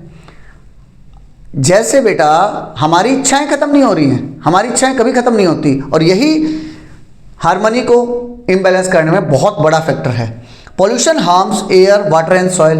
पॉल्यूशन जो हम फैला रहे हैं वही एयर, वाटर और सॉइल को बर्बाद कर रहा है। एयर पोल्यूशन हो रहा है, वाटर पोल्यूशन हो रहा है, सॉइल पोल्यूशन हो रहा है। अब आप देख लो, जब आदमी सो जाता है रात में 2-3 बजे से लेके सुबह 5-6 बजे तक, आजकल 2-3 ही घंटे सो रहे हैं आदमी तो जब 2-3 घंटे आदमी सो जाता है तो उन 2-3 घंटे में नेचर शांत होता है। जैसे ही उठा नहीं कि फिर से वही गड़गड़ गड़ पौ पौ झो झो। Over use causes resource depletion. तो बेटा जब हम ज़्यादा यूज़ कर रहे हैं तो रिसोर्सेज कम होते जा रहे हैं। Habitats of animal are destroyed. मैंने एग्जांपल बताया आपको, जहाँ एनिमल रह रहे थे, जंगल रह रहे थे, जंगलों में रह रहे थे, खेतों में रह रहे थे, हम उन सबको बर्बाद करते जा रहे हैं। हम बस बढ़ते जा रहे हैं, आगे की तरफ बढ़ते जा रहे हैं। Leads to the ecological imbalances. इससे क्या हो रहा है बेटा, इकोलॉजिकल इम्बैलेंस हो रहा है, इकोसिस्टम में पूरा इम्बैलेंस हो रहा है। ग्लोबल वार्मिंग उसी का एक बहुत बड़ा अलार्मिंग इफेक्ट है। अब आप लोग कई सोचेंगे कि अरे सर क्या बोल रहे हो आप खुद भी आदमी हो और आदमियों के बारे में गलत बोल रहे हो। बेटा थोड़े दिनों आपको समझ आ जाएगा, जब आप इसको गहराई से समझोगे ना। इस चैप्टर का पर्पस यही है कि आप लोग ये समझ जाओ कि हम लोगों ने जो गंद फैला रखा है, हम लोगों ने जो गंदगी फैला रखी है, वो नहीं फैलानी है। नेचर को अपने हिसाब से सस्टेन करने दो, नेचर अपने आप एडजस्ट कर देगा। नेचर का नेचर है सेल्फ एडजस्टिंग। नेचर का नेचर कैसा है? Self adjusting. What is deforestation? Deforestation कुछ नहीं बेटा, cutting of the trees is known as deforestation. इससे होगा क्या, फॉरेस्ट कवर कम होते चले जाएंगे, हैबिटेट्स कम हो रहे हैं, सॉइल इरोजन बढ़ेगा एंड नेचुरल इम्बैलेंस स्टार्ट हो जाएगा। पॉल्यूशन क्या है? एक्सप्लेन एनवायरमेंटल पॉल्यूशन, या फिर पॉल्यूशन किसी दूसरे तरीके से भी आ सकता है, air pollution, water pollution, soil pollution. Describe pollution, why EVs are supported by government through subsidy and all. Practical form में क्वेश्चन ऐसे आ जाए, जो इलेक्ट्रॉनिक व्हीकल हैं, आपने देखा होगा कि मैं एक स्कूटी खरीदने गया, ईवी वाली स्कूटी है, उस पर मेरे को सब्सिडी मिलती है, उस पर मुझे गवर्नमेंट क्या है, गवर्नमेंट सब्सिडी देती है। लेकिन पेट्रोल व्हीकल पे, डीजल व्हीकल पे नहीं देती। क्यों? क्योंकि गवर्नमेंट चाहती है कि हम ईवी खरीदें, ईवी ज़्यादा यूज हो ताकि पॉल्यूशन कम हो, ताकि एयर पॉल्यूशन, साउंड पॉल्यूशन कम हो। Pollution is contamination of environment. Pollution का मतलब है बेटा कि एनवायरनमेंट मेरा कॉन्टेमिनेट हो रहा है, खराब हो रहा है। Includes air, water and soil pollution. अलग अलग टाइप के पॉल्यूशन हो सकते हैं, इनमें से कोई भी आ सकता है बेटा। अगर यहाँ एयर पॉल्यूशन आ जाए तो एयर पे कंसंट्रेट करके क्वेश्चन लिख देना, वाटर पॉल्यूशन आ जाए तो वाटर पे, सॉइल पे आ जाए तो सॉइल पे। कॉज्ड बाय हार्मफुल सब्सटेंसेस, किस कारण से होगा? लेट इट बी एयर हो, वाटर हो, उसमें क्या है बेटा, हार्मफुल सब्सटेंसेस ऐड हो गए, इसलिए हो रहा है। अफेक्ट्स लिविंग ऑर्गेनिज्म, इससे लिविंग ऑर्गेनिज्म के ऊपर बहुत ही असर पड़ रहा है। डिस्टर्ब इकोसिस्टम हार्मनी, वो इकोसिस्टम के हार्मनी को बहुत डिस्टर्ब कर रहा है। What is conservation of nature? Conserve का मतलब बचाना, कंजर्वेशन का मतलब बचाने की प्रोसेस। तो नेचर को कैसे हम कंजर्व करें? कंजर्वेशन ऑफ नेचर क्या चीज़ है? Explain protection of environment, describe conservation या फिर define conservation. Conservation means protecting, conserve का मतलब प्रोटेक्ट करना नेचुरल रिसोर्सेज, नेचुरल रिसोर्सेज को बचा के रखना। Ensures wise use of resources, बेटा इंपॉर्टेंट वर्ड है। उसने ये नहीं कहा कि रिसोर्सेज को यूज मत करो, कि पेट्रोल है तो उसको यूज मत करो, ये नहीं कहा। वाइज यूज करो, सोच समझ के यूज करो। ये नहीं है कि चल यार गोलगप्पे खा के आते हैं, चल यार एक बार थोड़ा वहां तक घूम के आते हैं। अरे घूमने जाना तो भाई वॉकिंग करते हुए जाओ ना, स्कूटी या गाड़ी क्यों निकाल रहे हो? बात समझ रहे हो? आने वाले टाइम में आप लोग भी ऐसे ही बनेंगे। तो ये चैप्टर आपको इसलिए बता रखा है कि आप ऐसे ना बने। आपको किसी दोस्त से मिलने जाना है तो वॉकिंग करते हुए जाओ, एक्सरसाइज होगी, बढ़िया है, हेल्थ भी बनेगी। प्रिवेंट्स रिसोर्सेज एग्जॉशन, इससे होगा क्या, जो रिसोर्स एग्जॉस्ट होते जा रहे हैं, रिसोर्स जो एग्जॉस्ट होते जा रहे हैं वो बच जाएंगे हमारे। प्रोटेक्ट्स प्लांट्स एंड एनिमल, इससे प्लांट और एनिमल बचते हैं। Maintains ecological balance, ecological balance बना रहेगा। How can individual help in conserving nature? अब कंजर्वेशन ऑफ नेचर तो समझ में आ गया, उसमें आप एज ए इंडिविजुअल या फिर मैं एज ए इंडिविजुअल कैसे उसमें हेल्प कर सकते हैं। इसमें हमारी पर्सनल रिस्पॉन्सिबिलिटी क्या होगी, वो तरीके बताओ जिससे हम नेचर को बचा सकते हैं, या फिर role of individual in conservation, कैसे बचाएंगे हम बेटा? वेस्ट जनरेशन कम कर देंगे, वेस्ट जनरेशन कम कर देंगे। एक बेसिक सा है, 3R बोलते हैं जिसको, reduce, recycle, reuse. Reduce, waste generation को रिड्यूस करना शुरू कर दो, यानी कम से कम वेस्ट करो किसी चीज़ को। अगर वेस्ट हो भी जाता है तो उसको रिसाइकिल करो, उसको फिर से यूज में लाओ। जैसे न्यूज़पेपर है, आपकी पुरानी किताबें हैं, तो in spite of throwing them into the garbage, कचरे में फेंकने की बजाय उसको कबाड़ी वाले को दे दो, सच दैट वो फिर से रिसाइकल होकर आपके पास फिर से रीयूज के लिए आ जाएंगी, रीयूज के लिए आ जाएंगी। सेव वाटर एंड इलेक्ट्रिसिटी, पानी और इलेक्ट्रिसिटी को बचाओ। प्लांट मोर ट्रीज, ज़्यादा से ज़्यादा प्लांट लगाओ। जैसे अभी आजकल एक कल्चर चल रहा है बेटा कि बर्थडे है, जब भी बच्चे का बर्थडे है तो हम पार्टी करते हैं, केक काटते हैं, हॉल में जाएंगे, थिएटर में जाएंगे, होटल में जाएंगे। उसके साथ एक छोटा सा काम और ऐड कर लो, एक पेड़ और लगा दो हर बर्थडे पे। तो बच्चा जब 18 ईयर्स का होगा तो सोचो वो 18 ट्रीज इम्प्लांट कर चुका है, और उस बच्चे को कितनी खुशी मिलेगी जब वो अपने उन ट्रीज को देखेगा। तो इस टाइप से आप plant more trees, avoid pollution and support sustainable living. एक वर्ड है सस्टेनेबल लिविंग। सस्टेनेबल लिविंग का मतलब ऐसी लाइफ जो सस्टेन होने लायक हो। एबल मीन्स उसके लायक होना, सस्टेन हो सकती हो, एक ऐसी जिंदगी जो सस्टेन हो सकती हो। अभी इसके बारे में और आगे समझेंगे बेटा। सस्टेनेबल का मतलब बेसिकली क्या होता है, ऐसी लाइफ जहां हम सस्टेन हो सकते हैं, उस लाइफ को आगे चला सकते हैं। ऐसा नहीं है कि भाई ठीक है जितना वाटर है, जितना एयर है, इसको मैं बस यूज़ कर लूँ, पूरे पानी को निकाल के अपनी गाड़ियाँ धो रहा हूँ, घर को भी ऐसे धो रहा हूँ, पाइप से धो रहा हूँ, दीवारें भी बस ऐसे पाइप से मार दी, पानी है ना अभी तो ख़त्म थोड़ी हुआ है, मुझे क्या डरने की जरूरत है। ऐसा गलत एटीट्यूड है। इसके लिए आपको क्या करना पड़ेगा, एक बात बताओ, अगर सारे पानी को मैं ही कंज्यूम कर लूँगा तो मेरे बच्चे, उनके बच्चे, उनके बच्चे, उनको पानी नहीं मिल पाएगा बेटा। कभी ना कभी ऐसा आएगा कि ग्राउंड वाटर बिल्कुल जीरो हो जाएगा। जैसे चेन्नई में, you can have the example of Chennai. Chennai में क्या है, ग्राउंड वाटर लगभग जीरो हो गया, कितना भी नीचे चला जाओ पानी मिल ही नहीं रहा है। तो अब सोचो वहाँ के लोग कैसे सर्वाइव करेंगे। ठीक है, यहाँ ये जनरेशन कर जाएगी, उससे नेक्स्ट जनरेशन, उनके बच्चे, उनके बच्चे। तो सस्टेनेबल डेवलपमेंट वो डेवलपमेंट है बेटा। सस्टेनेबल के मतलब क्या है कि जहाँ ऐसा सर्वाइवल, रिसोर्सेज का ऐसा यूज़ जिससे कि मैं भी सस्टेन कर पाऊँ, मेरी नेक्स्ट जनरेशन भी, उससे नेक्स्ट भी, इस टाइप से। What is biodiversity? Biodiversity, bio means life, diverse means different types की। Explain variety of life forms. Life forms को एक्सप्लेन कीजिए कि भाई वो वैरायटी की है। Biodiversity means variety of living organism. Bio मतलब living organism, diversity means variety, अलग अलग टाइप की वैरायटी। तो बायोडाइवर्सिटी का मतलब है बेटा जहां एक ऐसी जगह है जहां डिफरेंट टाइप्स के ऑर्गेनिज्म सर्वाइव कर रहे हैं, दैट इज बायोडाइवर्सिटी। इंक्लूड्स, उसमें वहाँ क्या क्या होगा बेटा, प्लांट्स होंगे, डिफरेंट टाइप के एनिमल होंगे और माइक्रोब्स भी होंगे।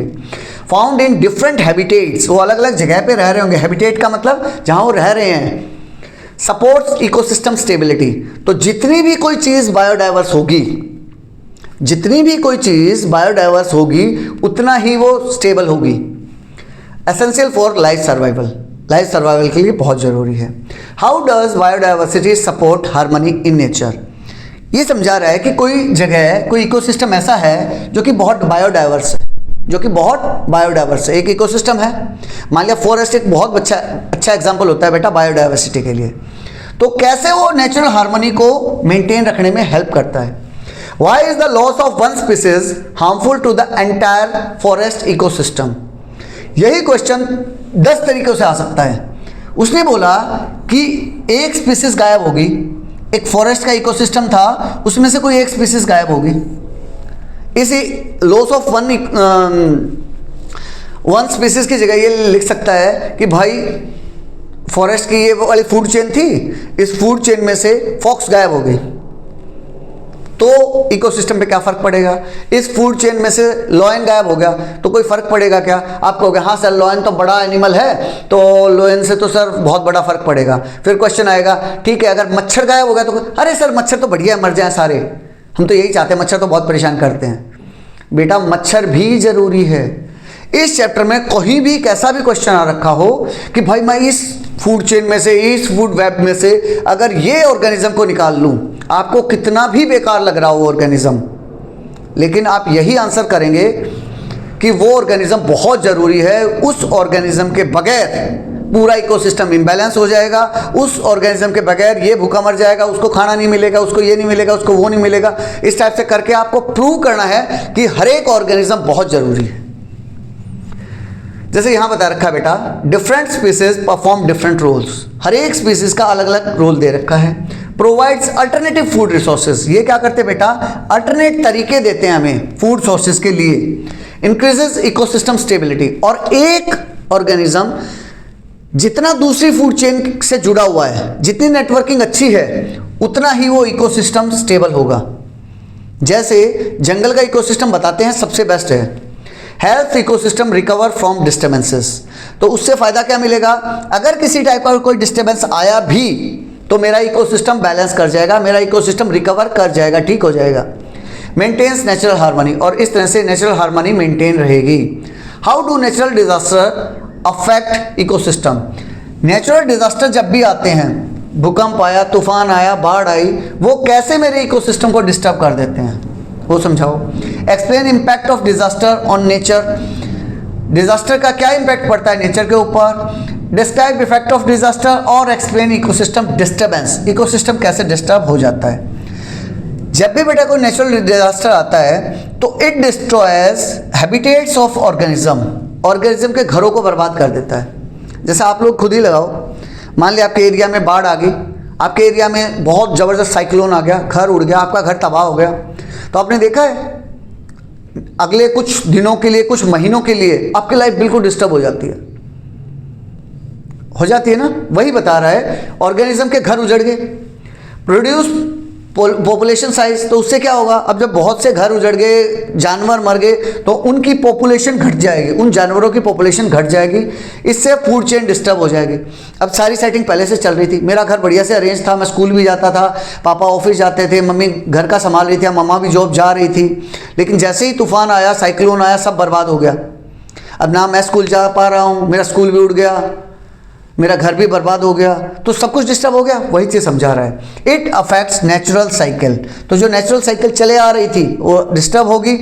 इट कॉजेज टेम्पररी इम्बैलेंस, तो अगर वो मेरा इकोसिस्टम स्ट्रॉन्ग हुआ तो रिकवर कर जाएगा, अगर इकोसिस्टम स्ट्रॉन्ग नहीं हुआ तो टेम्पररी इम्बैलेंस आ जाएंगे, जो कि आने वाले टाइम में परमानेंट हो जाएंगे। व्हाट इज सस्टेनेबल डेवलपमेंट, हम इसके बारे में बात कर चुके हैं। एक ऐसा डेवलपमेंट जो कि सस्टेन होने लायक हो, जो कि कई सालों तक चले। डेवलपमेंट देखो पहले क्या हुआ था बेटा, अभी से 50-100 साल पहले की बात कर रहा हूं, तब हमने सस्टेनेबल के बारे में सोचा नहीं था, तब हमने सिर्फ डेवलपमेंट के बारे में सोचा था एज ए होल वर्ल्ड। हमने सोचा कि डेवलपमेंट हो रहा है, बहुत सी फैक्ट्रियां बन रही है, बहुत सी मिल बन गए, कारखाने बन गए, सड़क बन गई, एयरक्राफ्ट चल रहे हैं, बढ़िया डेवलपमेंट हो रहा है। लेकिन फिर धीरे धीरे जब हमने इसके इफेक्ट देखना शुरू किया कि भाई ये तो बर्बाद कर रहा है, किसको, नेचुरल रिसोर्सेज को, नेचुरल रिसोर्सेज बर्बाद हो रहे हैं, तब हमने देखा कि अगर नेचुरल रिसोर्सेज बर्बाद होते रहे तो नेक्स्ट जनरेशन कैसे सर्वाइव करेंगी। तब हमारे दिमाग में सस्टेनेबल डेवलपमेंट का आइडिया आया, एक ऐसा डेवलपमेंट जो कि सस्टेन हो सकता हो, कई सालों तक ऐसे ही डेवलप करते रहें। ऐसे नहीं कि बस 2 साल तो बढ़िया डेवलपमेंट हुआ, उसके बाद हमने इतना इम्बैलेंस कर दिया कि डेवलपमेंट तो छोड़ दो, हमारे क्रिएचर्स ही मर रहे हैं, हमारी स्पीसीज खत्म हो रही हैं। जैसे हो सकता है आने वाले टाइम में because of the global warming and all कि हम ह्यूमन स्पीसीज ही खत्म हो जाए, हो सकता है भाई, बिल्कुल हो सकता है, वही चीज बता रहे हैं। Explain development without harming nature, ऐसा डेवलपमेंट बताओ जिसमें कि हम नेचर को कोई हार्म नहीं कर रहे, वो कहलाएगा sustainable development. Describe sustainable development, sustainable development meets present need, एक ऐसा डेवलपमेंट है बेटा जहां मेरी आज की इच्छाएं तो पूरी हो रही हैं, आज की आवश्यकताएं पूरी हो रही हैं, डजंट हार्म फ्यूचर रिसोर्सेज, और वो फ्यूचर के रिसोर्सेज को हार्म नहीं कर रहा है। भाई फ्यूचर जनरेशन के लिए हम कुछ छोड़ के जाएं अच्छे से, जैसा मतलब अगर शॉर्ट में कहा जाए तो जैसी मुझे अर्थ मिली है, मेरे एंसेस्टर्स ने, मेरे पूर्वजों ने जैसी मुझे अर्थ दी है, मैं उससे बढ़िया बना के जाऊं अर्थ को। जब मैं मरूं, जब मैं पैदा हुआ था तो जैसी मिली मुझे, जब मैं मरूं तो उससे बढ़िया अगर अर्थ है तो दैट इज सस्टेनेबल डेवलपमेंट। कैसे होगी, हम उसको फॉरेस्टेशन करेंगे, पॉल्यूशन को कम करेंगे, पॉपुलेशन को कम करेंगे, वाटर रिसोर्सेज को, एयर रिसोर्सेज को अच्छे से यूज करेंगे, तो वो सस्टेनेबल डेवलपमेंट हो गया बेटा। Promotes wise use of resources, कैसे करेंगे बेटा? वाइज यूज ऑफ रिसोर्सेज करेंगे। प्रोटेक्ट द एनवायरनमेंट, इस तरह से हम एनवायरनमेंट को प्रोटेक्ट करेंगे और मेंटेन लॉन्ग टर्म बैलेंस, और इस तरह से लॉन्ग टर्म बैलेंस मेंटेन रखेंगे। What is the food pyramid? हम ऑलरेडी डिस्कशन कर चुके हैं बेटा, फूड पिरामिड क्या है। 10% एनर्जी लॉस का डिस्कशन कर चुके हैं। What is ecological imbalance? Ecological तरीके से इम्बैलेंस क्या है? एक्सप्लेन डिस्टर्बेंस इन इकोसिस्टम और describe imbalance in nature. Explain human as the best destroyer of ecological imbalance. मैंने ये वो वाला क्वेश्चन ऐड किया है कि एक्सप्लेन करो कि आदमी सबसे बढ़िया डिस्ट्रॉयर है, बर्बाद करने वाला इकोलॉजिकल इम्बैलेंस को। कोई भी जानवर इतना खतरनाक इम्बैलेंस नहीं करता जितना आदमी कर रहा है। Occurs when natural balance is disturb, ये कब होगा बेटा? जब नेचुरल बैलेंस डिस्टर्ब हो जाएगा। Caused by the human activity और द डिजास्टर, ह्यूमन एक्टिविटी और डिजास्टर इसको मेन रीजन है। Affects food chain, food chain पे इफेक्ट पड़ता है इसका। रिड्यूसेस बायोडाइवर्सिटी, और इससे क्या है बेटा? बायोडाइवर्सिटी रिड्यूस हो जाएगी, यानी जो वैरायटी दिखाई दे रही है मुझे बहुत सारी, अब वो कम हो जाएगी, कुछ स्पीसीज खत्म हो जाएंगी इससे। हार्म्स इकोसिस्टम स्टेबिलिटी, और इकोसिस्टम मेरा पूरा इम्बैलेंस हो जाएगा इस तरीके से। A forest area is clear for the construction, एक फॉरेस्ट एरिया को क्लियर किया कंस्ट्रक्शन के लिए।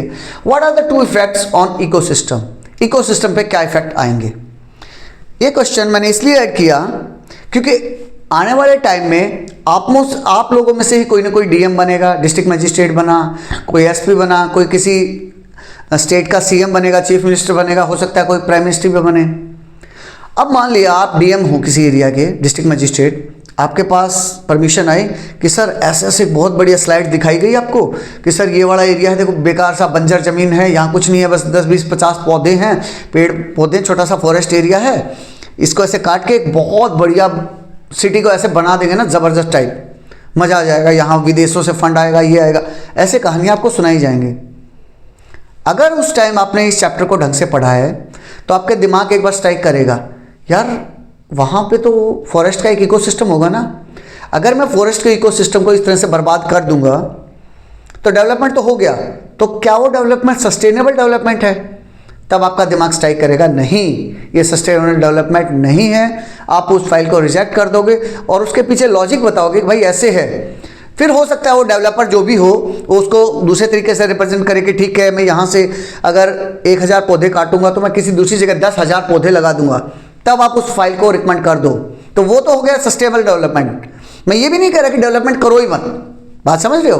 डेवलपमेंट करो but not at the cost of ecosystem. Ecosystem को इम्बैलेंस मत होने दो। Explain impact of deforestation on food chain. जो आप डिफॉरेस्टेशन कर रहे हो उसका फूड चेन के ऊपर क्या इफेक्ट पड़ेगा?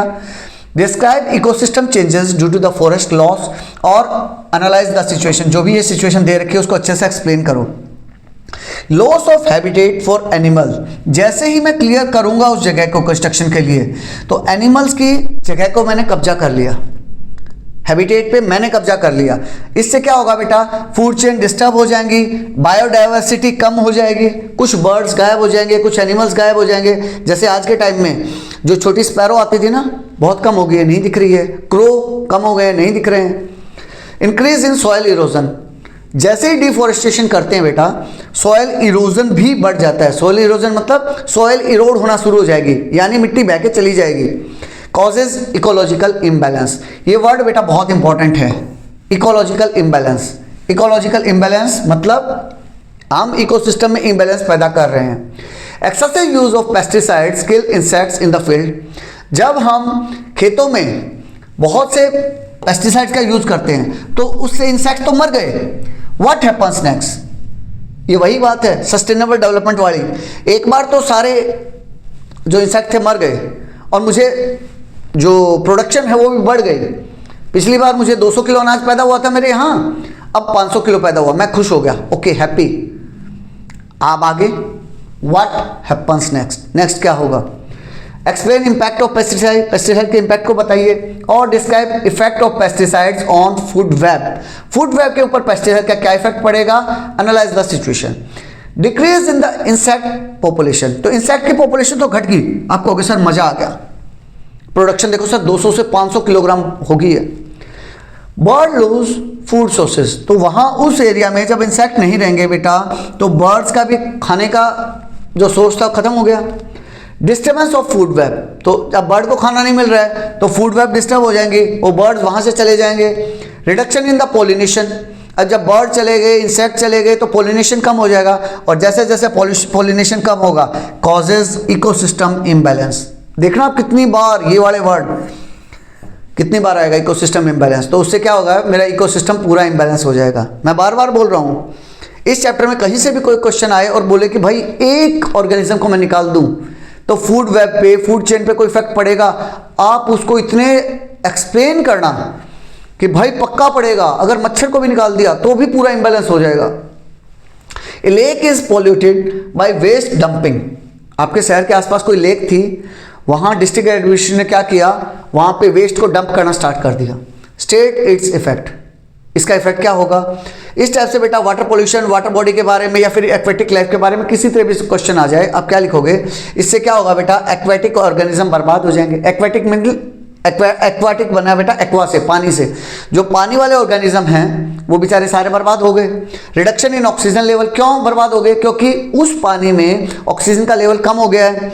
डिस्टर्बेंस ऑफ फूड चेन, बार बार ये वर्ड यूज करना, फूड चेन डिस्टर्ब हो जाएगी, बीमारियां फैल जाएंगी और वाटर की क्वालिटी कम हो जाएगी, जिससे कि अगेन फिर से इकोलॉजिकल इम्बैलेंस पैदा हो जाएगा।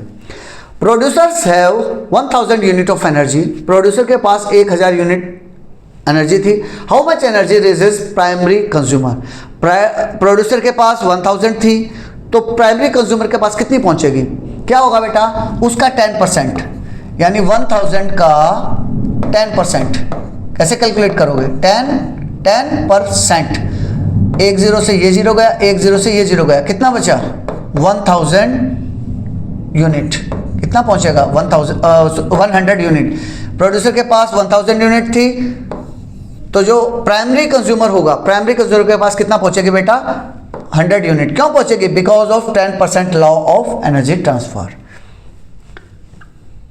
How does planting trees help restore balance in nature, जैसे मैंने अभी अभी आपके बर्थडे पे एक एग्जांपल बताया, तो अगर आप प्लांट ट्री कर रहे हो, ट्रीज का प्लांटेशन कर रहे हो, या फिर बेटा एक और अच्छा हिंट बताता हूं आपको, जब भी बारिश के सीजन आए तो आपने देखा होगा आपके घरों के आसपास मान लिया नीम का पेड़ है, तो नीम के पेड़ से जो उसके सीड्स गिरे, उससे उसके नीचे में कई सारे नीम पैदा हो जाते हैं, छोटे छोटे प्लांट्स। तो कुछ नहीं, तो आप डोंट वेस्ट मनी, आप बस वही plants specially in season of monsoon, बारिश के सीजन में वही प्लांट्स निकालो और पूरी कॉलोनी में अपने घरों के आसपास उगा दो।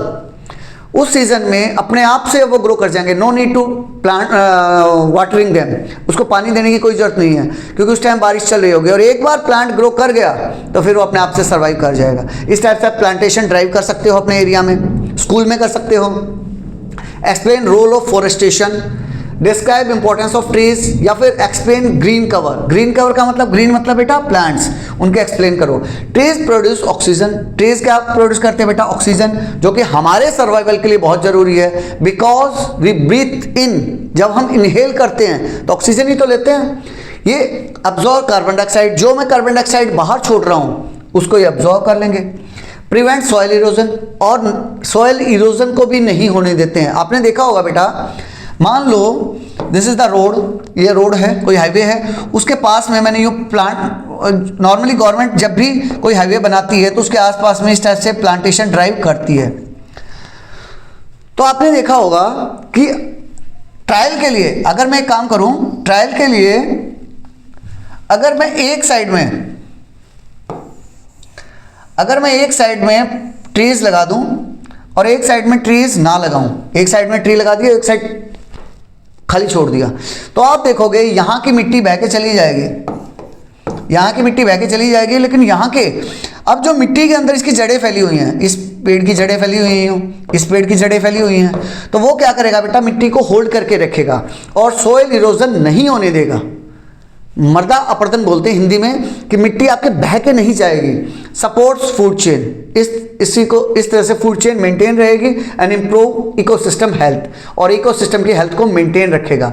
What is the role of animal in seed dispersal? Animals का क्या रोल है बेटा सीड को डिस्पर्स करने में? डिस्पर्स का मतलब क्या होता है? जैसे आपकी प्रेयर वगैरह में बोलते हैं ना, प्रेयर वगैरह खत्म होने के बाद टीचर बोलती है ओके डिस्पर्स। डिस्पर्स मीन्स अपना अपना फैल जाओ, अपनी अपनी क्लासेस में चले जाओ, अपनी अपनी क्लासेस में दौड़ जाओ, तो वही डिस्पर्सल है। तो यहाँ सीड को डिस्पर्स करने में, एक जगह से दूसरी जगह पहुंचाने में एनिमल का क्या रोल है? एक्सप्लेन एनिमल प्लांट इंटरेक्शन, ये वही क्वेश्चन है। एनिमल और प्लांट के बीच में इंटरेक्शन बताओ, म्यूचुअल डिपेंडेंस बताओ, इंटरकनेक्शन बताओ, कोई भी वर्ड आ जाए आप यही यूज करोगे। Explain mutual benefit. Animal carry seeds, animal seeds को लेके जाते हैं। Seeds spread to new areas, कैसे लेके जाते हैं बेटा? जैसे कई बार बटरफ्लाई है, कोई इंसेक्ट है किसी प्लांट के ऊपर बैठा, तो उसके पैरों में वो चिपक जाएगा। या फिर कई बार इंटरकॉन्टिनेंटल जो ये आते हैं बर्ड्स, किसी दूसरे देश से यहाँ आते हैं, रशिया से आगे कोई साइबेरियन बर्ड वगैरह आगे, तो अपने साथ वो वहाँ से सीड्स लेके आ जाएंगे, उनके पैर के लगे हुए, बॉडी पे चिपके हुए, और यहाँ वो प्लांट्स, यहाँ के सीड्स यहाँ पहुँच गए, तो इस टाइप से वो सीड्स को डिस्पर्स करते हैं। प्रिवेंट्स ओवर क्राउडिंग, इसका एक फ़ायदा ये भी है कि अगर वो सारे सीड्स उसी जगह पड़े रहें तो वहाँ ओवर क्राउडिंग हो जाएगी, तो पता चला उनमें से कोई भी सर्वाइव नहीं किया, उनमें से बर्ड्स कुछ लिए पॉलिनेशन के थ्रू और दूसरी जगह फैला दिए, तो अब यहाँ के प्लांट भी ग्रो कर जाएंगे और वहाँ के प्लांट भी ग्रो कर जाएंगे। मेंटेन प्लांट डाइवर्सिटी, इससे प्लांट्स की डाइवर्सिटी मेंटेन रहेगी। जैसे साइबेरिया में भी वो प्लांट मिलेंगे, इंडिया में भी मिलेंगे, और जब वो यहाँ से वापस जा रहे हैं तो इंडिया के सीड्स को वो वहाँ साइबेरिया में ले जाएंगे। सपोर्ट्स इकोसिस्टम बैलेंस, इस तरह से इकोसिस्टम बैलेंस में रहेगा। How can students contribute to harmony in nature? अब स्टूडेंट के रोल को डायरेक्टली हमने क्वेश्चन किया है कि स्टूडेंट कैसे कर सकते हैं। Role of student in conservation, या फिर स्टूडेंट्स की रिस्पॉन्सिबिलिटी क्या है towards this harmony in nature. Explain eco friendly habits, आप लोगों की इको फ्रेंडली हैबिट्स क्या हो सकती हैं।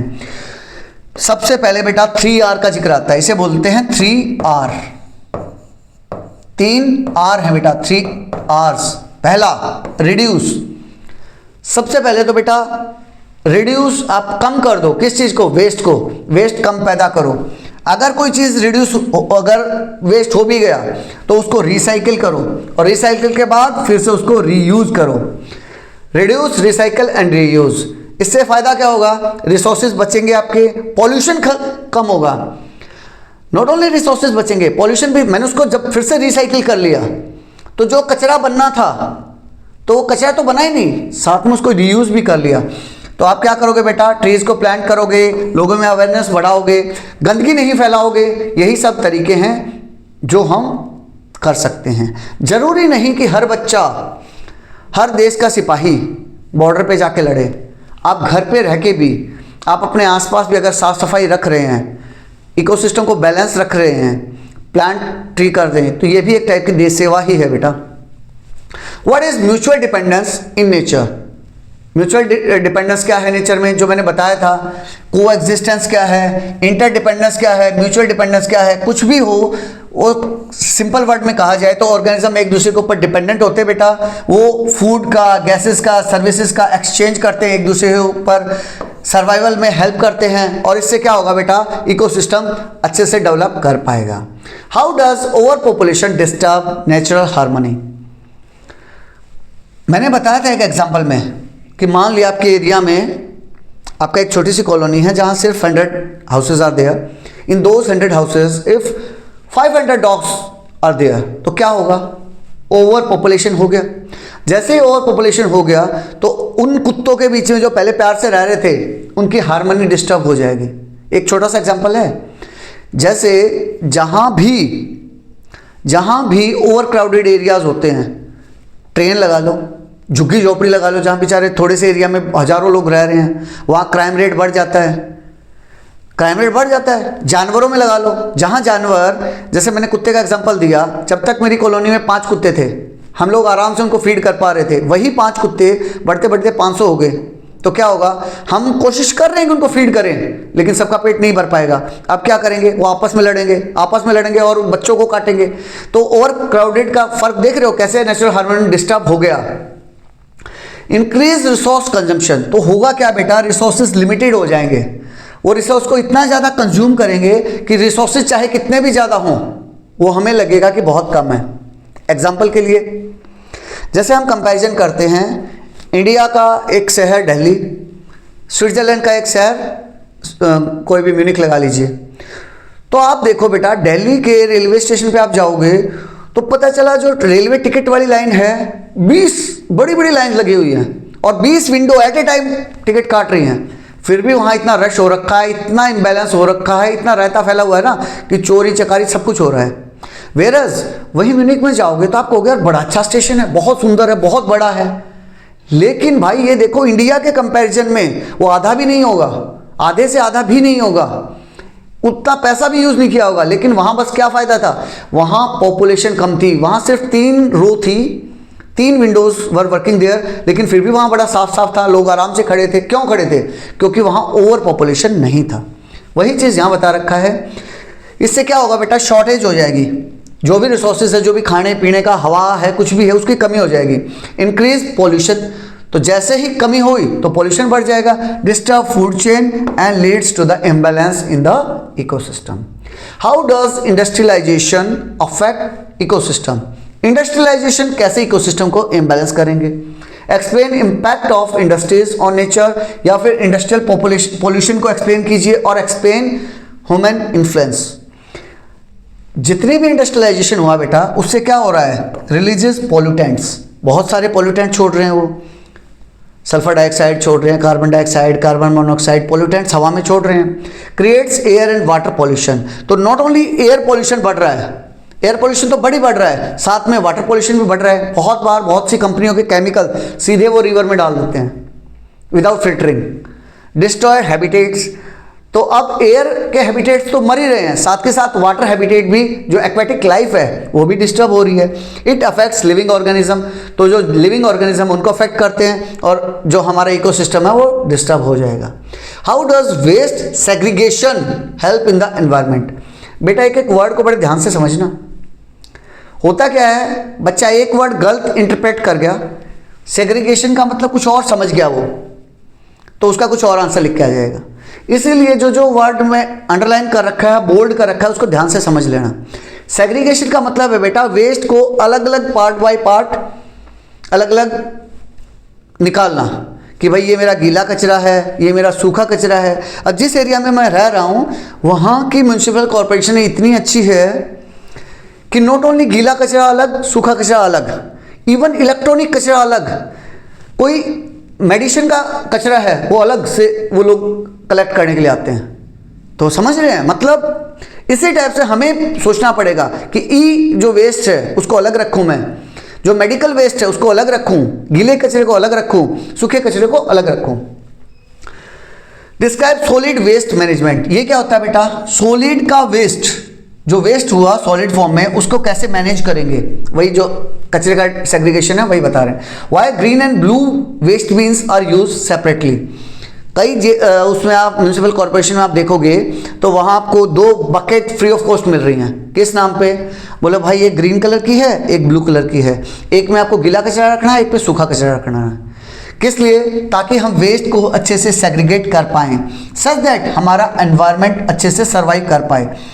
इट सेपरेट्स बायोडिग्रेडेबल वेस्ट, तो बेटा हम कर क्या रहे हैं, जो बायोलॉजिकल तरीके से डिग्रेड होने लायक है, बायोलॉजिकल तरीके से डिग्रेड होने लायक वेस्ट है उसको हमने अलग कर दिया, और जो सूखा कचरा है उसको अलग कर दिया। इससे क्या होगा, रिसाइकलिंग आसान हो जाएगी। तो जो बायोडिग्रेडेबल वेस्ट है उसमें मैं कुछ बैक्टीरिया वगैरह छोड़ दूंगा जो कि उसको वेस्ट को डिकम्पोज कर देंगे, डिकम्पोज करने से उससे न्यूट्रिएंट्स तैयार हो जाएंगे। रिड्यूसेस लैंडफिल लोड, तो कचरा जो लैंड के ऊपर गिरना था वो भी कम हो गया और न्यूट्रिएंट्स भी मिल गए। प्रिवेंट्स पॉल्यूशन, और इससे पॉल्यूशन कम हो जाएगा। And it supports clean environment, और इस तरीके से क्लीन एनवायरनमेंट तैयार हो जाएगा। व्हाट इज कंपोस्टिंग, कंपोस्टिंग क्या है, एक्सप्लेन प्रिपरेशन ऑफ कंपोस्ट, या फिर कंपोस्ट की प्रोसेस समझाओ, या फिर सीधा बोल दिया कि भाई मैन्योर को कैसे प्रिपेयर करते हैं। कंपोस्ट बोल दो, मैन्योर बोल दो बेटा, उसका मतलब सिंपल सा है। सिंपल वर्ड में अगर हम कहें तो जो देसी खाद है, देसी खाद एक तो होती है बेटा रासायनिक खाद, रासायनिक खाद एक होता है जिसको हम फर्टिलाइजर बोलते हैं, आपकी बुक में फर्टिलाइजर बोल रखा है, और एक होता है मैन्योर, कंपोस्ट। कैसे बनाओगे आप, घर में भी अपने छोटे से गार्डन के लिए भी घर में भी तैयार कर सकते हो। Composting is decomposition of organic waste. हम डिकम्पोज कर रहे हैं किसको, ऑर्गेनिक वेस्ट को। ऑर्गेनिक वेस्ट मीन्स बेटा जो भी फ्रूट्स वगैरह का छिलके वगैरह हैं वो सब प्रोड्यूसेस न्यूट्रिएंट रिच मैन्योर। तो उसको हम क्या कर सकते हैं बेटा, मैं अपने घर पे ऑर्गेनिक वेस्ट का यूज़ करते हुए मैन्योर बनाता हूँ। कैसे बनाएंगे बेटा, एक खड्डा खोद दिया, इस टाइप से मैंने एक पिट खोद दी, उस पिट में क्या किया, पहले कुछ सूखे पत्ते डाल दिए, सूखे पत्ते डाल दिए, उसके ऊपर एक मिट्टी की लेयर डाल दो, पतली सी मिट्टी की लेयर डाल दी, उसके ऊपर छिलके डाल दो, कुछ भी जो आपके पास वेजिटेबल पील्स हैं, उसके ऊपर फिर मिट्टी की पतली सी लेयर डाल दो, उसके ऊपर थोड़ा पानी डाल दो, बीच बीच में पानी डालते रहो, उसको हिलाते रहो, तो वो 2 महीने में 6 महीने में आपका नॉर्मल बिना किसी खर्चे के आपने एक तो इस वेस्ट को कम कर दिया, दूसरा उससे न्यूट्रिएंट्स बना दिए, तो सोचे डबल फायदा हो गया। तो इससे क्या होगा बेटा, सॉइल की फर्टिलिटी बची रहेगी, वेस्ट वॉल्यूम कम हो जाएगा और न्यूट्रिएंट रिच मैन्योर आपको तैयार मिलेगी। और ये क्या है बेटा, इको फ्रेंडली प्रैक्टिसेस हैं जिससे कि आप पॉल्यूशन कम कर सकते हैं और अपने एनवायरनमेंट को बचा सकते हैं।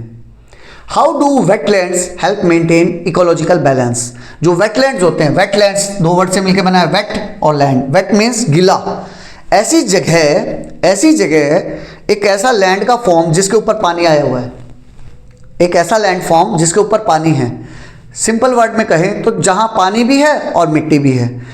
नॉर्मल जैसे दिल्ली बॉम्बे की बात करें तो वहां जब जमीन पे आप जाते हो तो सिर्फ जमीन है, लैंड है, लेकिन वही आप बीच पे जाते हो तो बीच में क्या सीधा समुद्र में एंटर कर गए। लेकिन कुछ एरियाज ऐसे होते हैं जहां लैंड के ऊपर तक पानी आ रखा होता है, काफी अंदर तक पानी आ रखा होता है, वहां ना तो बिल्कुल सूखा होता है ना बिल्कुल गीला होता है। वो जगह उन्हें हम वेटलैंड्स कहते हैं। ये जगह बर्ड्स को, एनिमल्स को, एक्वेटिक लाइफ को बहुत अच्छी लगती है क्योंकि वहां उनको भर भर के खाना मिलता है। तो वही वेटलैंड्स के बारे में पूछ रहा है कि वो वेटलैंड्स इकोलॉजिकल बैलेंस के लिए इंपॉर्टेंट क्यों हैं। एक्सप्लेन रोल ऑफ वेटलैंड्स या फिर importance of wetlands, explain ecosystem service, ecosystem की जो सर्विस है वो कैसे काम करेगी। Areas where the soil is covered with water, ऐसे एरिया जहां पे सॉइल पानी से कवर हो रखा है, they are known as wetlands. Wetland store excess water, wetlands में बेटा एक्सेस वाटर स्टोर रहेगा। इससे क्या होगा बेटा, एक तो फ्लड नहीं आएगी। क्यों नहीं आएगी, क्योंकि वेटलैंड में जब आप भी जाओगे ना तो वहां आपको मैनग्रोव ट्री मिलेंगे। मैनग्रोव ट्री क्या करते हैं बेटा, अगर सुनामी वगैरह आ रखी है, फ्लड वगैरह रखी है तो वो उसको इम्पैक्ट कम कर देंगे। सपोर्ट्स बायोडाइवर्सिटी, बायोडाइवर्सिटी वहाँ डिफरेंट टाइप्स के प्लांट्स, एनिमल्स, बर्ड्स वहाँ आपको मिलेंगे। फिल्टर पॉल्यूटेंट्स, पॉल्यूटेंट्स को फिल्टर कर देंगे। एंड मेंटेन वाटर बैलेंस, और वाटर बैलेंस बना रहेगा। What is the importance of forest in nature, forest का नेचर में क्या इंपॉर्टेंट है। फॉरेस्ट प्रोवाइड ऑक्सीजन, फॉरेस्ट हमें ऑक्सीजन प्रोवाइड करते हैं, वाइल्ड लाइफ को सपोर्ट करते हैं, वहाँ अलग अलग बायोडाइवर्सिटी मिलेगी, जंगली जानवर मिलेंगे अलग अलग टाइप के। मेंटेन क्लाइमेट, क्लाइमेट को मेंटेन करने में हमारी हेल्प करते हैं। And it prevent soil erosion also, supports food chain, food chain के लिए बहुत अच्छा रहेगा। How does climate change affect natural harmony, अगर क्लाइमेट चेंज हो गया तो नेचुरल हार्मनी को कैसे इफेक्ट पड़ेगा। Explain impact of climate change, describe climate effects, right A short note on global warming. सीधा क्वेश्चन आ गया भाई, ग्लोबल वार्मिंग को एक्सप्लेन करो। ये किस कारण से हुआ है, क्लाइमेट चेंज के कारण से हुआ है। इट अल्टर्स वेदर पैटर्न, अगर क्लाइमेट चेंज होगा जो अभी हाल फिलहाल में not only in India but in the whole world हो रहा है क्लाइमेट चेंज, हाँ सर हो रहा है। टेम्परेचर बढ़ रहा है, हाँ सर बढ़ रहा है, उसी को तो हम ग्लोबल वार्मिंग बोलते हैं। उसके कारण क्या होगा बेटा, वेदर पैटर्न्स चेंज होंगे। जैसे अभी तक इंडिया की बात करें तो इंडिया में क्या होता है, इंडिया में अलग अलग वेदर हैं। गर्मी के टाइम में गर्मी रहेगी, सर्दी के टाइम में सर्दी, बारिश के टाइम में बारिश। लेकिन अभी धीरे धीरे आप देखोगे ये मौसम आपस में मिक्स हो रहे हैं, सर्दियों में भी बारिश स्टार्ट हो गई है। फिर एक टाइम ऐसा आएगा जब गर्मियों में बारिश आ जाएगी, सर्दियों में बारिश आ जाएगी, बारिश में तो बारिश आ ही रही है, गर्मियों में सर्दी आ रही है, ऐसे मिक्सअप हो जाएगा। अफेक्ट्स हैबिटेट्स, तो इससे क्या है बेटा, जो जानवर रह रहे हैं उनके घर बर्बाद हो रहे हैं। डिस्टर्ब फूड चेन डिस्टर्ब हो रही है। कॉजेज एक्सट्रीम इवेंट्स पैदा हो रहे हैं, जैसे अभी हाल फिलहाल में देखोगे जितने भूकंप, अर्थक्वेक, साइक्लोन्स अभी आ रहे हैं, इंडिया में पहले कभी नहीं आए थे। नॉट ओनली इन इंडिया, पूरे वर्ल्ड में कभी नहीं आए थे, just because of these climate changes leads to the imbalance. Again last में क्या है बेटा, इम्बैलेंस पैदा होता है। The last question of this chapter, how can sustainable practices protect future life. अगर मैं सस्टेनेबल प्रैक्टिस मेंटेन रखूं, ऐसे काम करूं जिससे कि सस्टेनेबल डेवलपमेंट हो, तो जो मेरी फ्यूचर की लाइफ होगी कैसे वो बची रह जाएगी। नॉट ओनली मेरे फ्यूचर की, मेरे बच्चों के फ्यूचर की, उनके बच्चों के फ्यूचर की कैसे मेंटेन हो जाएगी। Explain long term environmental protection. आपको लॉन्ग टर्म में इन्वायरमेंटल प्रोटेक्शन को एक्सप्लेन करना है। डिस्क्राइब सस्टेनेबल हैबिट्स, ऐसे हैबिट बताओ जो कि सस्टेनेबल हैं। और एक्सप्लेन फ्यूचर कंजर्वेशन। अब अगर ये क्वेश्चन आ जाए, फ्यूचर कंजर्वेशन को एक्सप्लेन करो, तो बच्चा बोलेगा सर ये तो पढ़ाया ही नहीं था आपने, ऐसा ही बोलेगा ना, क्योंकि सर वो तो समझ ही नहीं आया, पता नहीं कुछ कंजर्वेशन वगैरह कुछ लिखा था। तो फ्यूचर कंजर्वेशन को एक्सप्लेन करो। कंजर्व रिसोर्सेज, बेटा जब हम फ्यूचर को कंजर्व कर रहे हैं या फिर ऐसी प्रैक्टिसेस कर रहे हैं जो कि सस्टेनेबल हैं, तो हम क्या कर रहे हैं बेटा, रिसोर्सेज को वाइज यूज़ कर रहे हैं, सोच समझ के यूज़ कर रहे हैं, जिससे हमारे रिसोर्सेज बचे रहेंगे, कंजर्व रहेंगे। मेरे पेट्रोलियम प्रोडक्ट्स मैं पूरे कंज्यूम नहीं करूंगा, थोड़े से बचा के रखूंगा, सच दैट आने वाले फ्यूचर के लिए काम आए। जब तक वो लोग उसको यूज़ करेंगे तब तक नेचर और पेट्रोलियम प्रोडक्ट तैयार कर देगा, इस टाइप से। रिड्यूसेस पॉल्यूशन, इससे पॉल्यूशन घट रहा है। प्रोटेक्ट्स इकोसिस्टम बचा रहेगा। एंड सपोर्ट फ्यूचर जनरेशन, और फ्यूचर जनरेशन को इस सब में बहुत हेल्प मिलेगी। And in this way we maintains the natural harmony, और इस तरह से हम नेचुरल हार्मोनी को मेंटेन रखेंगे। इसके साथ आपका ये चैप्टर खत्म हो गया। विद इन 1.5 घंटे हमने लगभग 150 से कुछ ज़्यादा ही क्वेश्चन किए होंगे। मुझे नहीं लगता इस चैप्टर में कुछ बचा होगा।